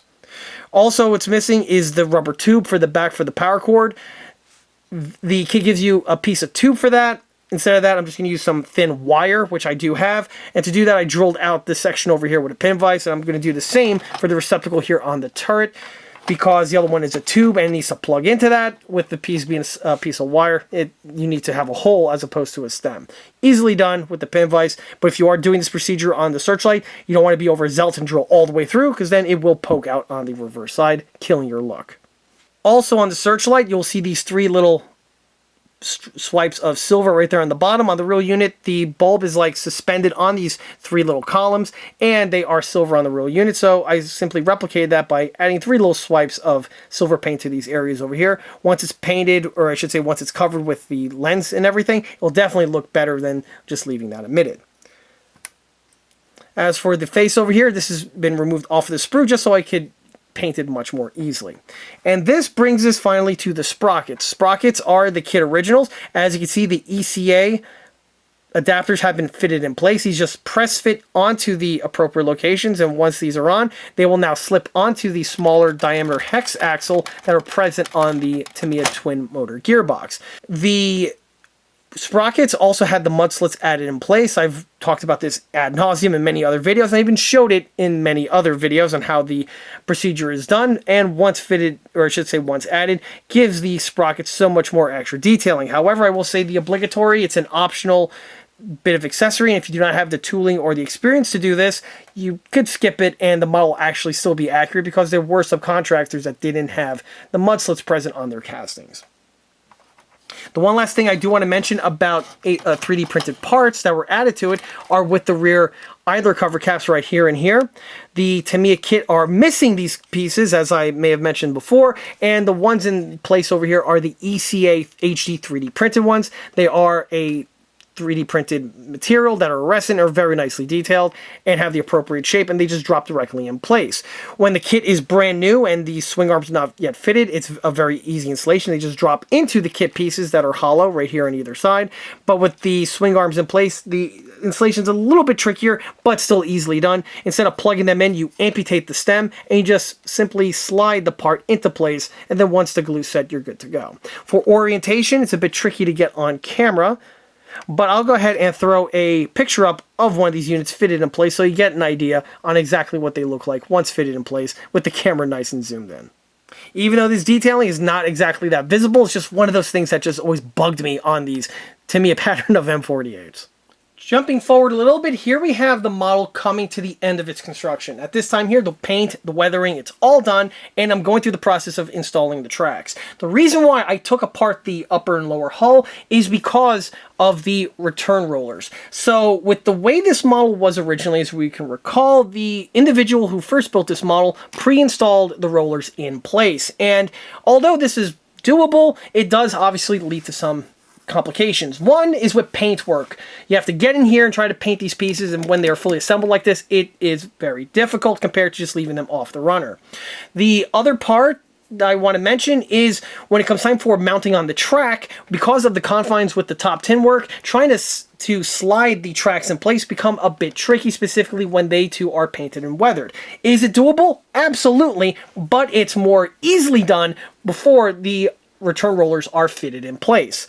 Now, if you're watching this video and you have your Patton and you already glued the upper and lower hulls together and you have the return rollers in place, yes, you can again still slide everything in place, but it does make the job a bit trickier compared to just leaving the suspension off, painting them and weathering them off the build, and then just installing these on after the track is already fitted in place. Definitely something to be aware of. But because this model here is motorized, I could take the upper and lower off. I definitely have that luxury. However, this was a perfect world setting, and I was building this thing fresh from the get-go. No, I would definitely not install the wheels at that time. But again, just one quick little data point I wanted to point out. As for the installation of the track, nothing really much to go over there. It's a Tamiya. You just got to make sure you properly time everything, make sure the track orientation is going in the correct direction, and basically everything just slides on with poly caps and you're good to go. No point getting on camera. Let's just cut across to the next scene. Starting with the model's lower hull, running gear, and suspension, everything that you see here is essentially stock, with the exception of the tensioner cover cap that was referenced earlier, which is right behind this wheel over here. By adding in place, it's one of those things that, again, just makes the build just that much more complete. It's also at this point over here where you can probably see that the vehicle is sitting a little bit higher than a M48 really should, and this is probably the biggest Achilles heel found on the Tamiya Patton kit. Because again, the kit is rendered where it's sitting higher than it should because the vehicle that Tamiya, the engineers were examining, apparently didn't have a power pack fit in place, so the vehicle was standing higher than it would normally. Either way, the suspension does go on like a breeze, and it assembles very well in that regard. The other thing that was also, again, added, but for the motorization aspect, was the replacement of the plastic stem with a metal rod. This was done, again, for more strength because the vehicle needs it, because it is motorized converted. If you're just building the thing out of the box, the standard little plastic peg here does do the job just fine. And on the rear portion of the model, you really get to appreciate those mud slits that were added to the sprockets that I was referencing before. And these additions over here always enhance the model, and it really looks that much more polished compared to leaving them absent. It's one of those procedures where if you have the skill sets to do the job, it always helps to add them because the juice is most certainly worth the squeeze. And this is true for not just the Tamiya ones here, but almost every single Patton kit on the market can be aided with the addition of the mud slits. And moving forward takes us to the tracks, and you get to see how the tracks are painted and weathered on this model over here. The single-piece vinyl tracks, as I always stress in these videos, are not painted with enamels. You do not want to use any sort of enamel on single-piece vinyl tracks, and yes, this includes all of the aerosols. All of the aerosols out there are enamel-based, and when you're painting single-piece vinyl tracks, it's best to do so with acrylics. This is coming from my own personal experience with it, but I also seen other people have issues when using enamels on their single-piece vinyl tracks. They may work just fine, but they run a risk of potentially causing dry rot or other sort of issues that can damage or destroy the tracks as they age, neither of which are beneficial. From my personal experience, the use of Tamiya acrylic paints on the surface of the tracks is the best way to paint them, and so far I've had nothing but good results with this paint method. The flat black is applied with the airbrush, and then the remainder of the paintwork, namely on the metal bits, are done with the paintbrush. And when you're painting a Patton family track, and this is true for all American tracks, they are a multimedia type assembly. What I mean by that is that some portions of the track are rubber and some are metal. And as a modeler, you really need to know which one's which, because this can hurt the look if you paint the wrong components with the wrong type of color, or if you weather them in the wrong manner. I.e., if you're weathering rubber to look like metal, obviously that's a bit of a problem. On these tracks over here, the giant pad sections are all molded rubber, and on the inner portion of the track, the sections where the wheels actually run are rubber as well. These skeletal structures that you see here on the ends would be metal, as are the end connectors and the guide tooth that's found in the center. Also on this build over here, I weathered my tracks a little bit differently compared to some of the other Patton builds that are found on this channel. Generally, when I do a Patton build, I tend to paint the metal sections to resemble a rusty type color, as this is something that is definitely seen on many photographs out there of not just the M48s, but also M60s in the wild. And although this is more than correct and appropriate, there is a way that if you keep doing the same thing over and over again, you tend to build up a bit of a rut, and you tend to have a more myopic collection. So in order to add a little bit of fresh air, I decided to go ahead and look into potentially just switching up a bit and painting the track slightly different on the next generation of Patton builds that I already built and also have in the lineup. So for this one over here, rather than going with the black color, I actually shifted it and I went with a slightly different color for the metal sections. I believe I either used Tamiya dark gray or I used NATO black, either one or the other, and this was done to just show a clear delineation of the different materials found on these track sections. So this is a great way to make sure that the whole thing just doesn't blend in altogether with one color. With the other color added to the metal sections, I then went ahead and dry brushed the silver sections to resemble the distressed steel look like you see on the metal parts. After looking at some pictures of actual color period photographs of M48s in service during that era, I saw that the metal sections would get quite shiny from just the vehicles driving around, so I tended to replicate that on this example here. So on this one, you'll notice it has a little bit more distressed metal sections compared to some of my other builds. And again, although those other builds are more than appropriate, it's again a way to just differentiate and mix things up a bit.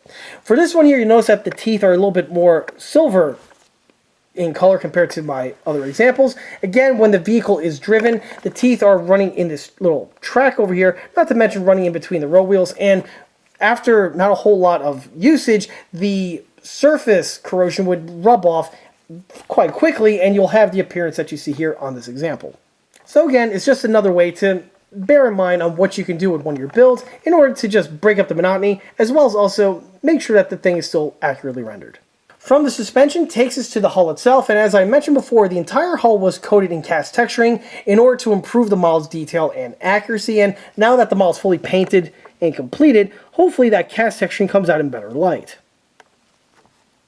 No matter the brand, whenever you add the cast texturing to one of these Patton vehicles, it's a great way to just make the vehicle, again, look that much more polished.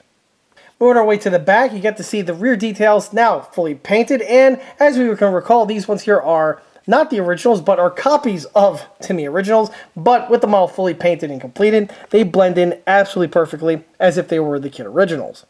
Also, of course, on this section here, you get to see the taillights, and these are painted in my usual manner, where the cat's eye portion is painted in red, specifically the one on the left-hand side, while the bottom bar section would be painted with a little stripe of silver. For the blackout light on the opposite end, a little swipe of gloss black was used on the cat's eye, but again, the rectangle is still painted with its silver coloring. Hopping to the front, here you get to see again those cast resting replacement pieces, now painted and weathered, and they're absolutely seamless and blend in without batting an eye. Same is also true for the fire extinguisher right over there, and yes, the handles were painted in red because they would be found in this manner on the real vehicle. Bouncing our way to the headlight clusters, and here's what they look like in their final format. When it comes time for painting them, fortunately the Tamiya box art is an excellent resource, and you could really get to see exactly which colors go where, and this is actually very important and relevant because there is a format on the madness. So you'll notice that the one here on the furthest right, as well as the one on the furthest left, are painted with silver, as they would be the white light. The blackout light is the one on the opposite side. The other small conical blackout light, the little stripe, is painted with silver. The one here in dead center on the right-hand side of the vehicle is actually the siren, while the other one is another blackout light, but if you can see, I went ahead and added a little swipe of silver paint there, as there would be a little sliver for the light to emit on the real unit. This is something that a lot of people out there have made mistakes with in the past, where they assume all of the lights here on the cluster are a light, and they went ahead and just paint them all with a shot of silver. Definitely something you want to avoid on your build. Moving to the side takes us to the generator exhaust. It's kit original, but now that you could see what it looks like painted and weathered with the section drilled out, it's always an easy way to enhance your build if you have the tooling and the nerve to do it. If you don't, however, you can easily screw it up and just leave it be with the molded solid format. But again, the juice is worth the squeeze if you have the know-how and the tooling to do it. Not sure if I covered this before, but one aspect on the old school Tamiya kits that I absolutely love is the travel lock. This is something that has some hidden functionality to it if you care to add a little extra effort. So the piece is a two-part assembly, and it's essentially made for you to just glue it in the either open or closed state. Or you can model the vehicle in its transport mode and just permanently lock the piece in place. However, that's boring. Why bother do that when you could actually make the thing fully functional? With the way the kit is designed, you could actually flip the piece up because these two hinges here are naturally functional. However, to make the actual lock itself functional, you are going to need to do a little bit of careful melting with a soldering iron or a soldering gun. The piece has a little stem that sticks out of it, and you just simply glue it to where you want it. But if you're clever enough, if you hit the little piece here, the little tab, with just a little bit of the heat from the soldering gun, you actually smush the tab down, and you actually have the piece now secured in place, where it won't fall off, but it'll be functional. And with this in mind, I can go ahead and mount the 90mm in its travel lock state, and voila, I now can render the model in the format, and I don't have to do anything permanent to do so. Even though the piece is functional, it's very, very small and frail, so you want to avoid playing with it for prolonged usage, because obviously after a while, more than likely you're going to break it. So with that in mind, I'm going to carefully hinge it open and retract this thing in its safe position. And that's really all there is to the hull, and this brings us to the turret. So the first thing I want to mention is with the tow cables. As I may have referenced before, tow cable is actually one of the more difficult aspects on the kit as a whole, specifically if you're not used to working with multimedia, i.e. polystyrene and nylon. When painting and weathering the cables, this is again something you want to be on your A game with, and your brush needs to be a very good quality one. You want to have a nice fresh one, something that's not fraying around the edges or anything like that. You'd be able to have a good quality brush and a good paint consistency, either not too thick, not too runny. The paintwork should turn out quite well. For the end connectors themselves, as well as the jerry can, I did my usual trick where I painted them with a slightly different shade of olive drab compared to the remainder of the vehicle. This adds a little bit of color pop and more differentiation, which is something that, again, makes the model look a bit more interesting and keeps it from looking bland and boring. And continuing along brings us to the Gypsy Rack. This is, again, something you want to take your time with. It does go together pretty well, and it's a lot easier compared to, say, the Gypsy Rack on the Tamiya M60. That was always one that was a bit on the problematic end, but this one here went together pretty well and mostly effortlessly. You can see where the sections were blended in. This is really the biggest Achilles heel on the Gypsy Rack itself, as it's something that can hurt the look, but fortunately, with cast texturing, it just blends in quite easily and, again, fairly effortlessly. And on that note, hopefully the cast texturing that was added to the turret pops up on camera and looks a little bit more aggressive compared to just the stock configuration that the kit had molded in. However, one thing that is generally missed by a lot of people out there is the sealing gasket around the window itself. And the gasket is actually red on the real unit, and this is something that can really add a lot of detailing if you simply add to the build. The way I like to do it on these builds is around the edge of the clear plastic section, I carefully, and the key word is carefully, paint on a little stripe of red paint.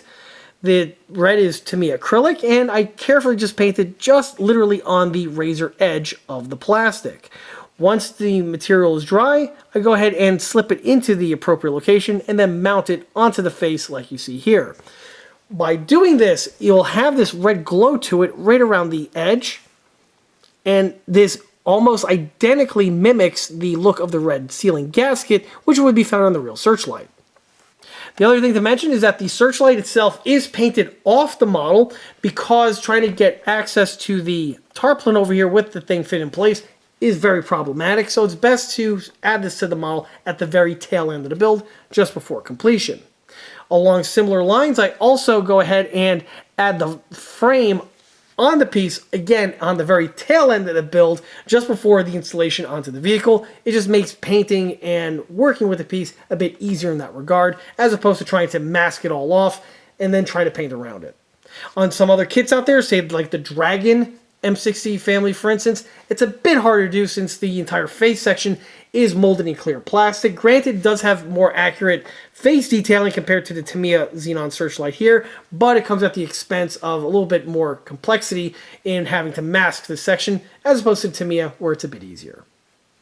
On the rear section of the Searchlight, we have the power cable, and this is not using the kit original tubing. In my opinion, the kit original tubing is a bit on the thicker side, so instead of using that one, I went ahead and replaced it with a thin piece of silicone-coated wiring. This wire I've used on many builds in the past. In fact, I think I even used it on the electrical system on this model here for a good reason. It's very thin, and it's also extremely sculptable, and that's a really great benefit to have, specifically for a piece like this. The other thing that I like about the wire is because of the material that's molded on it, it looks just like real insulation found on the real units, so no painting is required. You simply just bend it to shape and fit it to the appropriate locations. The one added extra that I did, though, was I painted a little swipe of silver on the two ends. On the real unit, this would be the connecting plug that would connect the Searchlight to the tank itself, and they would be left in the white on the real units. So a little swipe of silver paint was really all that was needed in order to really make the piece that much more highlighted. The other thing I like about the wire is that, again, because it's so sculptable and flexible, the elevation is absolutely uninhibited at all, and the piece stays in its shape and just moves accordingly, like, again, on the real one. The kit originals were a little bit more problematic in this regard because of the thicker nature of the tube. They tend to be a little bit more unwieldy compared to this unit over here. It's a nice little simple swap out to add. That's one that I definitely recommend if you have your Tamiya Patton or even your Tamiya M60. Continuing downward on the tarpaulin itself takes us to the pivoting section. And this was something that some people would argue hurts the look of the vehicle, because in order to get the thing to actuate, you can't have the inner portion here where the tarpaulin would basically accordion onto the turret itself. On more modern tooling kits, this is something that is remedied. However, you lose the ability to have the unit function. But with the way Tamiya engineered the kit here, it kind of works very well, where if you just paint it, it looks like there is something in this section over here, and it, for the most part, does the job quite well. Some other builders out there would go ahead and sculpt this section in with some milliput or something similar to that, then paint and weather it to look like the rest of the tarpaulin. However, again, when you do that, it does look pretty cool, but you will lose the ability for the elevation. On my build here, kind of like the elevation, so I just built it out of the box, but fortunately, again, with the way the kit's engineered, the out-of-the-box format does work quite well. When you're painting the section, though, you want to make sure you paint the thing accordingly and you know what is canvas and what isn't. For the canvas color itself, this is just Tamiya khaki. It was applied via the paintbrush, and then the various weathering agents were added on top of it, giving it the end result that you see here. For the tarpaulin itself, there are several different shades of khaki that are out there, and several different ones were utilized on these vehicles in real life, so you do have some artistic licensing on what type of shade you want to paint them. Some of them have a more greener drab compared to others. Someone like this one here, it's a more on the khakier end. Either way, it just adds a little bit of extra color to the build, and it's one that generally looks good when properly done. Moving outward to the 90mm, here's what the stock unit looks like, fully painted and with the seam work taken care of.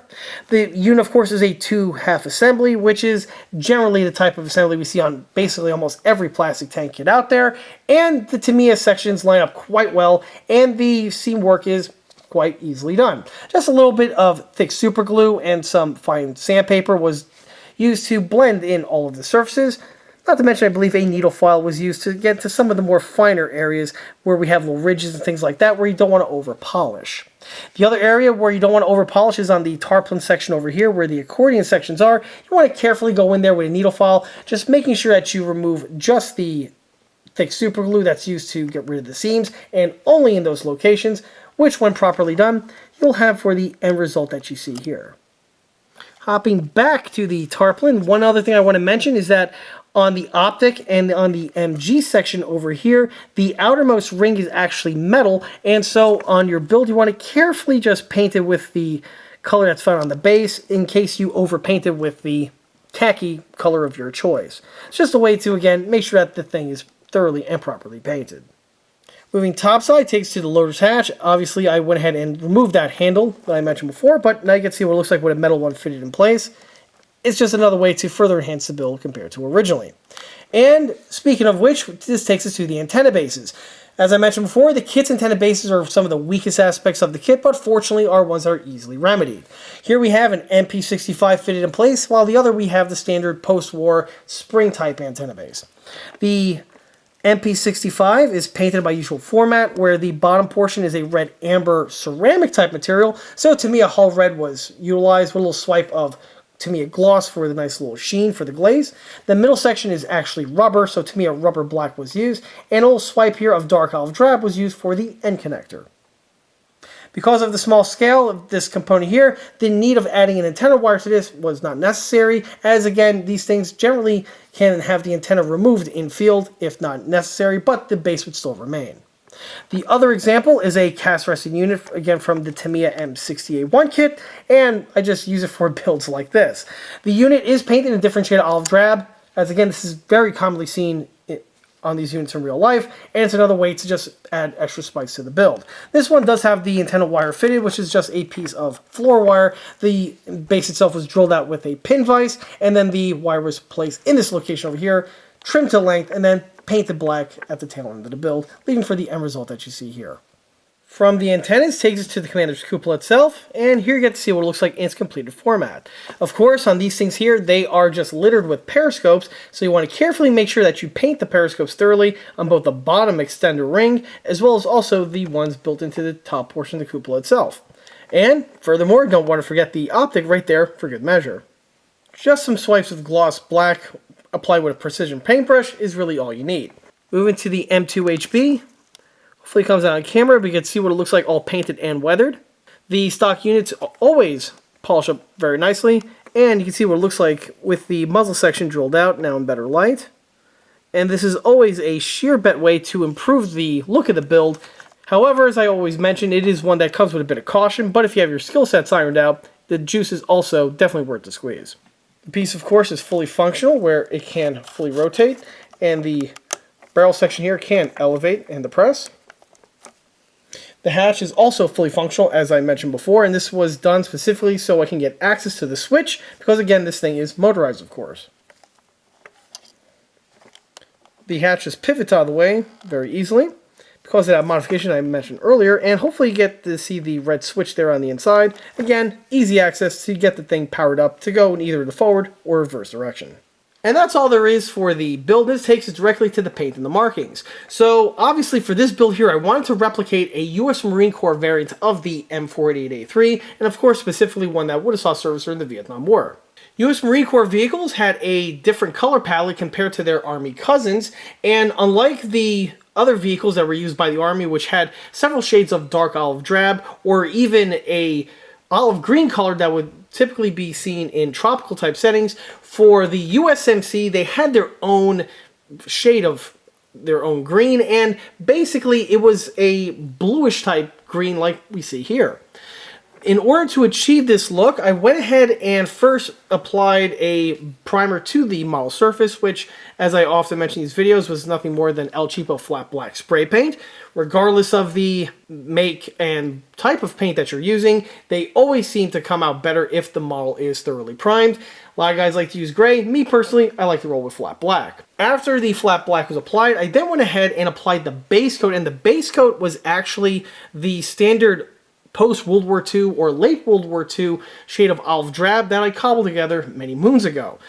The paint itself is an exterior latex house paint, and that's the same paint that I've referenced on a number of these videos. Again, this also seems to be a bit controversial for some people to hear, but the end results really do speak for themselves. The paint was applied via the airbrush, and then once the paint was fully set, I then went ahead and started adding some washes to it in order to change the color and have it this USMC tone compared to its Army counterpart. And for the tone that you see here, I was able to achieve this with Tamiya Field Gray. The color was diluted, and then I went ahead and applied it in a translucent manner over the base coat, and the final end result was this shade that we have here. This shade really does mimic very closely many of the USMC vehicles that I've seen personally at military vehicle shows, as well as also several photographs on the internet from the period.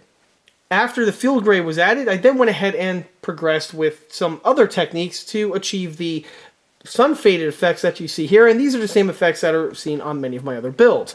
This would include a coat of some diluted white over certain panels in order to get the sun faded effects, and then from there it then had the counter shading effects, which were done by diluted Tamiya flat black that was very thinned out on with some alcohol, and then airbrush onto certain crevices and edges in order to achieve the counter shading look that you see here.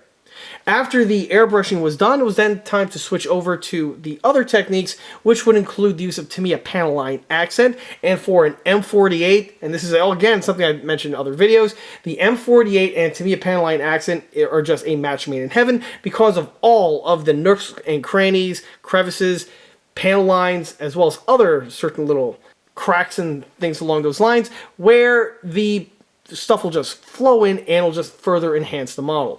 On an M48 specifically, we have that really awesome engine deck that we have here, as well as the axis panels that are on the top sections. This Tamiya panel line accent just absolutely loves to seep in here and just make things highlighted, and it really does polish it up, and it really does spice up the model extremely well. Same, of course, is going to be true for the running gear, as well as also, needless to say, the distinctive grille work that we see right here on the back. Once the Tamiya panel line accent was added to all the appropriate locations, I then went ahead and did some dry brushing for the chipped edging effects that, again, are generally seen on my builds. Once everything was said and done, what you see here is the final end result. After the paint and the weathering was done, it was then time to throw on the markings. And the markings that you see on this model over here, most of them are actually the original kit supplied markings that were supplied on the decal sheet that we saw in the beginning of the video. Which, if we can recall, the condition of the decal sheet wasn't exactly in the best shape, which goes to show you the quality of these old school Tamiya decals. They still go on for the most part quite well. For the decals that did not survive the water slide process, fortunately they were able to be substituted with another fresh set of Tamiya M48A3 decals, because fortunately this is by far not the first Tamiya M48A3 that I've built over the years, and if you ever build one or two of these examples, you tend to have a bunch of decals that accumulate in your spare bin, and that's exactly what was utilized on this example here. The decals were simply just dusted off from the spare bin, of course, and then were applied to the appropriate locations as the kit would have intended. The markings, of course, were applied to all of the locations that were mentioned in the Tamiya instructions, and the Tamiya instructions are very well thought out in that regard. What's also really cool about the Tamiya kit is that it again can be rendered in about 3 or 4 different ways from just the out-of-the-box rendition, which again adds a lot of versatility to these older kits. After the decals were added and the last of the moisture were thoroughly dabbed and dried off, it was then time to coat the entire surface of this model with, you guessed it, none other than yours and my favorite, the VMS matte varnish. Matte varnish always does a fantastic job with giving the model a polished end result, and this one here is definitely no exception. And on this example, as you can see, the decals really did turn out quite well.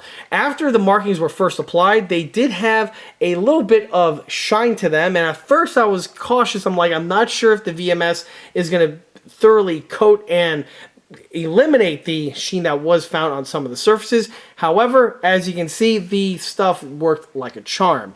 The varnish is applied via the airbrush, and after a nice thorough coat, this here is the end result. I can't imagine decals really turning out any better. So again, if you're interested in building models and you want to really make them look that much better, VMS matte varnish is probably one of the best products out there to take care of that. Of course, one of the major modifications that were made to this build was getting the thing converted from static to motorized, and it wouldn't be a video unless I went ahead and actually showed the thing in operation at least once. So right now the battery is fully connected and the turret jacks are connected as well. The only thing I need to do now is to turn on the switch. So I'm going to go ahead and flip open the commander's hatch over here, and I'm just going to go ahead with this high-speed expedient tool, flick the switch, and hopefully I can go ahead and turn the thing on.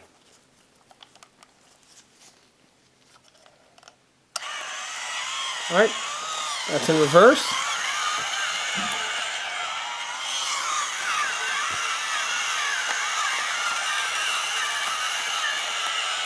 Runs pretty well in reverse.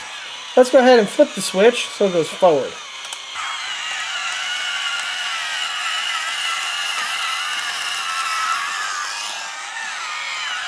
Not sure if these batteries are fully charged, but even in their current condition, the tank runs pretty smooth and pretty reliably. I mean, it's not going to win any land speed challenges, but again, it is a Patton tank after all.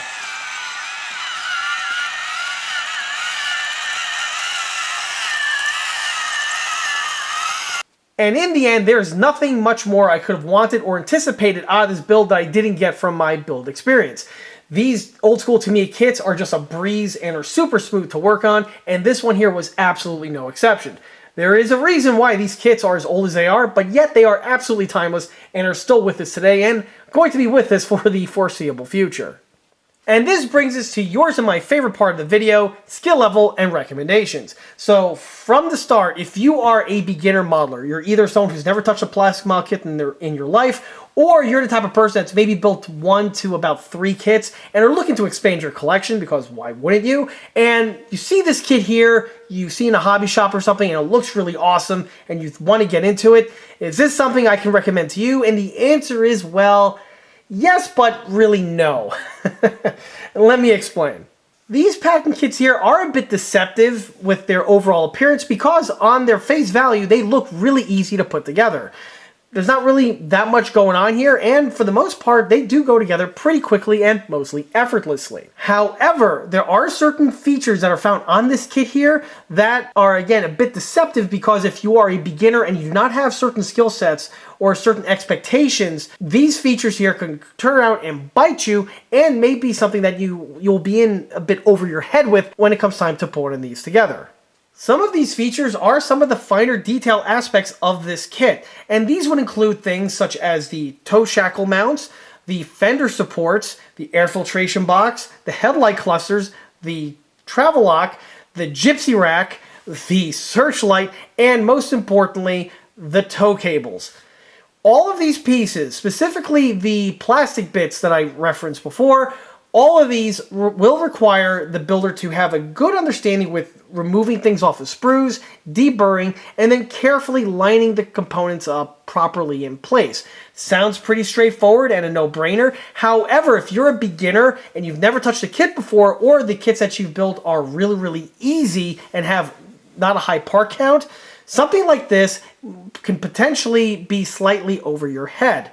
And this is where you need to just play things slow, take your time, and if you do that, you'll actually have some pretty good chances of having some good results.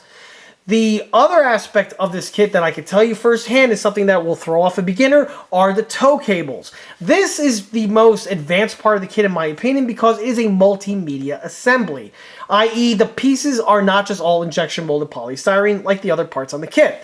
The tow cables are both nylon and plastic, and this will require the builder to carefully cut the lengths of string to shape, then properly glue them into their appropriate locations, and then sculpt them onto the model. Again, sounds simple enough, but if you've never done something like this before or worked with the type of adhesives required to get the things fitted in place, it's going to cause a little bit of pain. And again, I'm speaking from personal experience here because, spoiler alert, I built one of these when I was 13, and these are the areas that I personally had some difficulty with. And if by the age of 13, I've actually built quite a few builds, and this one here was still something that I had to reevaluate quite a bit when I was going through the course of construction.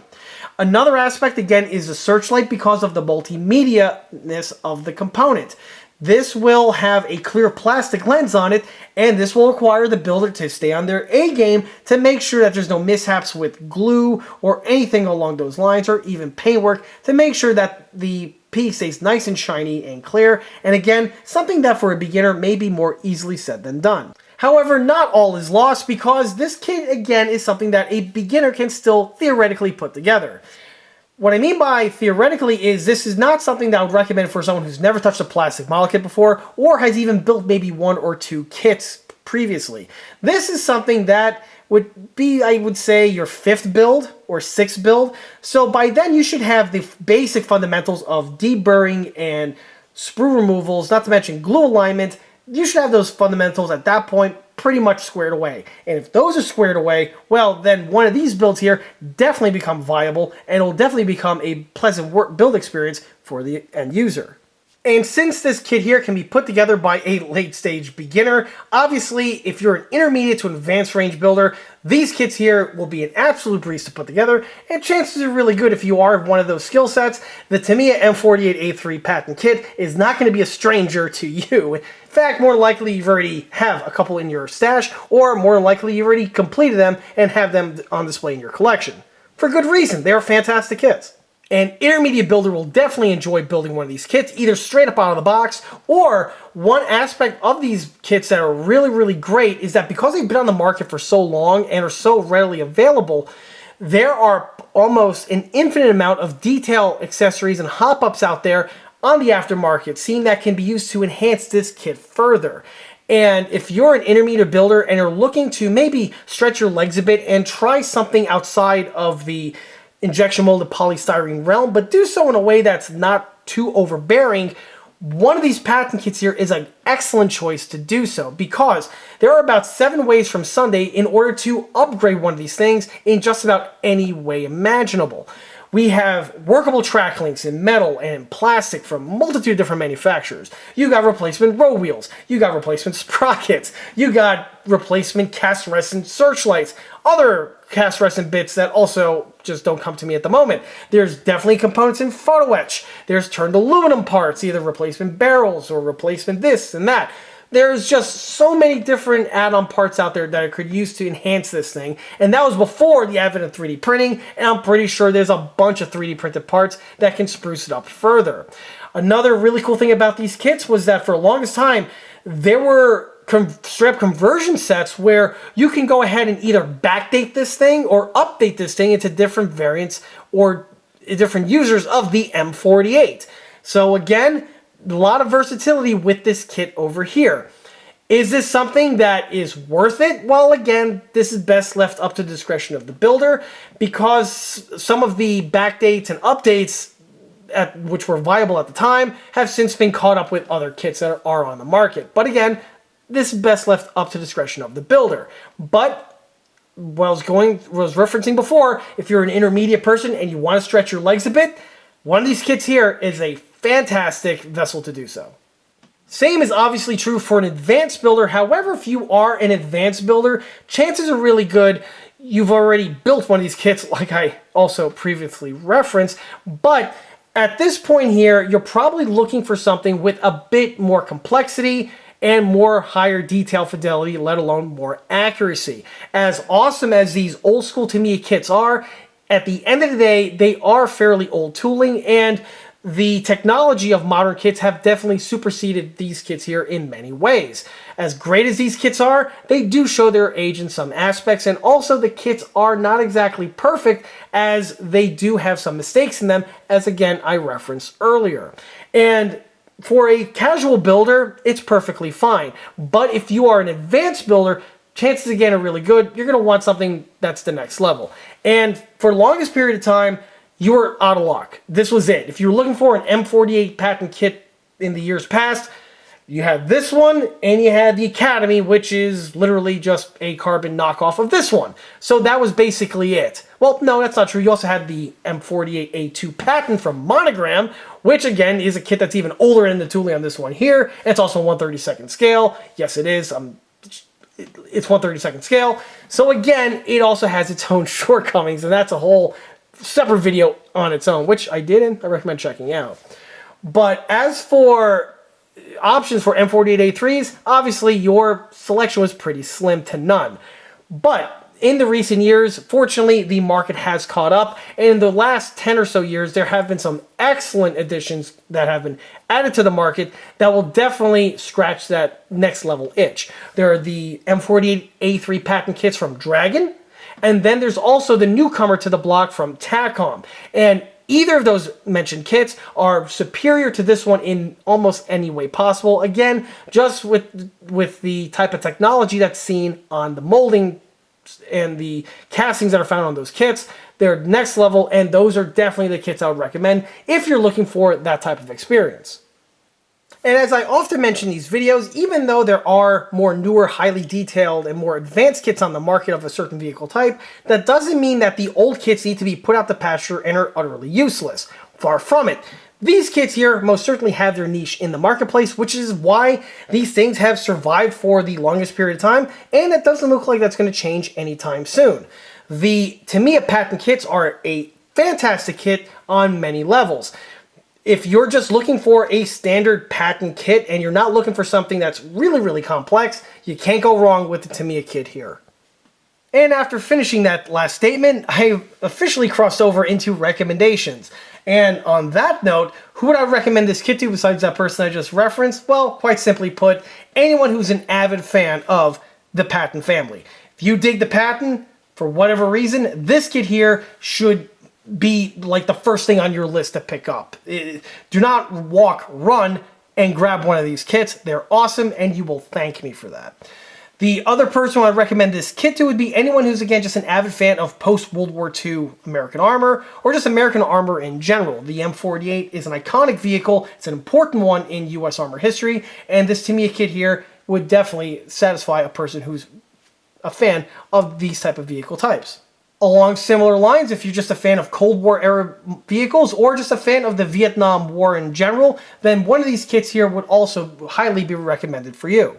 Another person who I would easily recommend this kit to is anyone who's just an avid fan of building and collecting Tamiya model kits. Tamiya kits are collectible in their own right, and this kit here, being such low-hanging fruit, is definitely one that can easily be obtained, and when obtained cannot be one that would break the bank, unlike many other older Tamiya kits that are out there.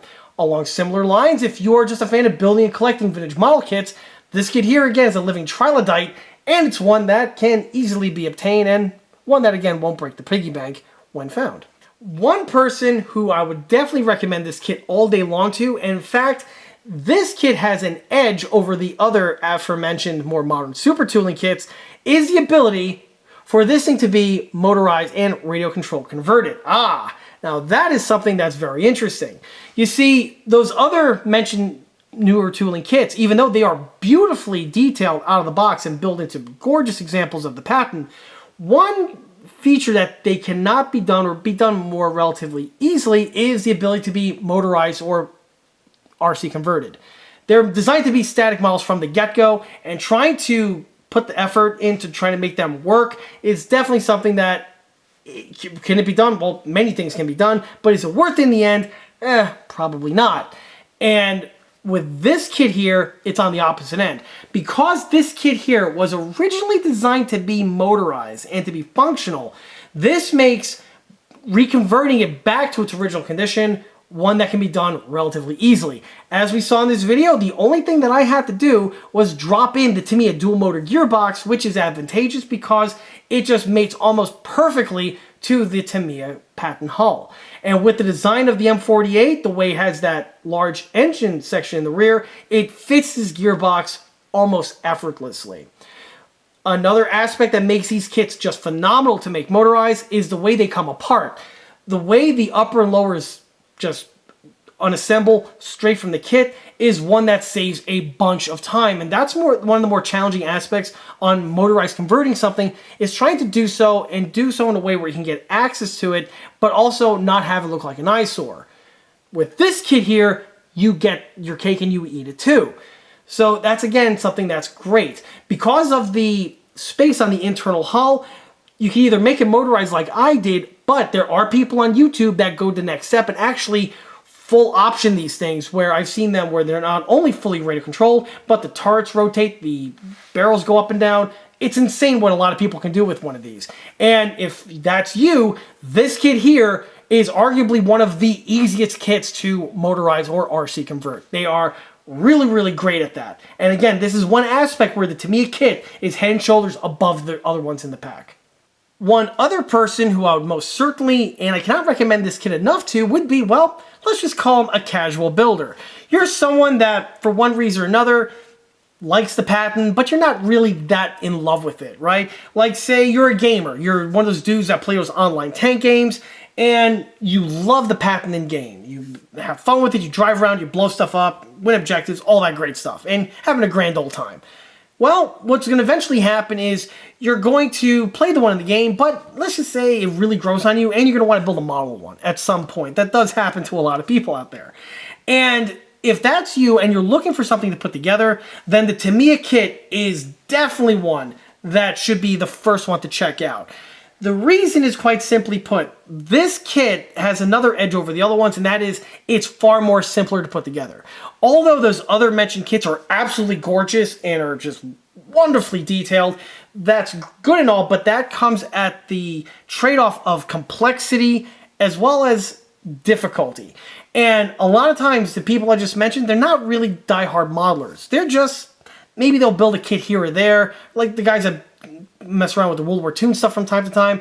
If that's you, the TACCOM kit is nice, but it's a bit overkill for what you're looking for, and maybe it's not going to be something that you're going to enjoy. For that type of person, the Tamiya kit here definitely is one that is the shining bright star to recommend, and it's one that will greatly be appreciated by that type of person. One other thing that I personally really like about these kits is their value. These kits definitely do give you a good bang for the buck because you can build this thing, even with the out-of-the-box components, in about 3 or 4 different ways. Just with markings alone, the kit gives you an ample amount of options to render this kit in several configurations. That's not including the aftermarket decal sets that are out there, and with those you can even model this thing about 20 or 30 different other times, which is fantastic. There's not really a whole lot of other kits out there where you can take the same kit and just go buck wild with it and do so in a way that is as affordable as this one here. Because these kits are just so darn affordable, you can really just have about like a dozen of them in your collection and no two can look alike. And the building experience is going to be awesome for all. Me personally, this is honestly my like 8th Tamiya M48 that I've done so far. And honestly, I don't see myself quitting anytime soon. I'm probably going to end up getting several more as time goes on. But again, that's part of the charm with the Tamiya M48. However, I think I've said my piece on this kit here, and I'm getting a little long-winded. So with that in mind, that wraps up this model showcase video for this 1/35th scale US M48A3 Patton medium tank. If you like this video, be sure to subscribe to this channel where it's a great way to keep up to date on new posted content, being other small scale model showcase videos like this one over here, or the other larger scale project update videos that frequently get posted. Another way to keep in loop of new posted content is by liking us on Facebook, where I have more photographs of this particular build, as well as photographs of the other smaller and larger scale builds that have been seen on this channel in the past. Furthermore, don't forget to swing by eastcoastarmory.com for more 1/6 and 1/16 scale builds and detail components. Thanks again. I'll be seeing you all again on the next one. See you there.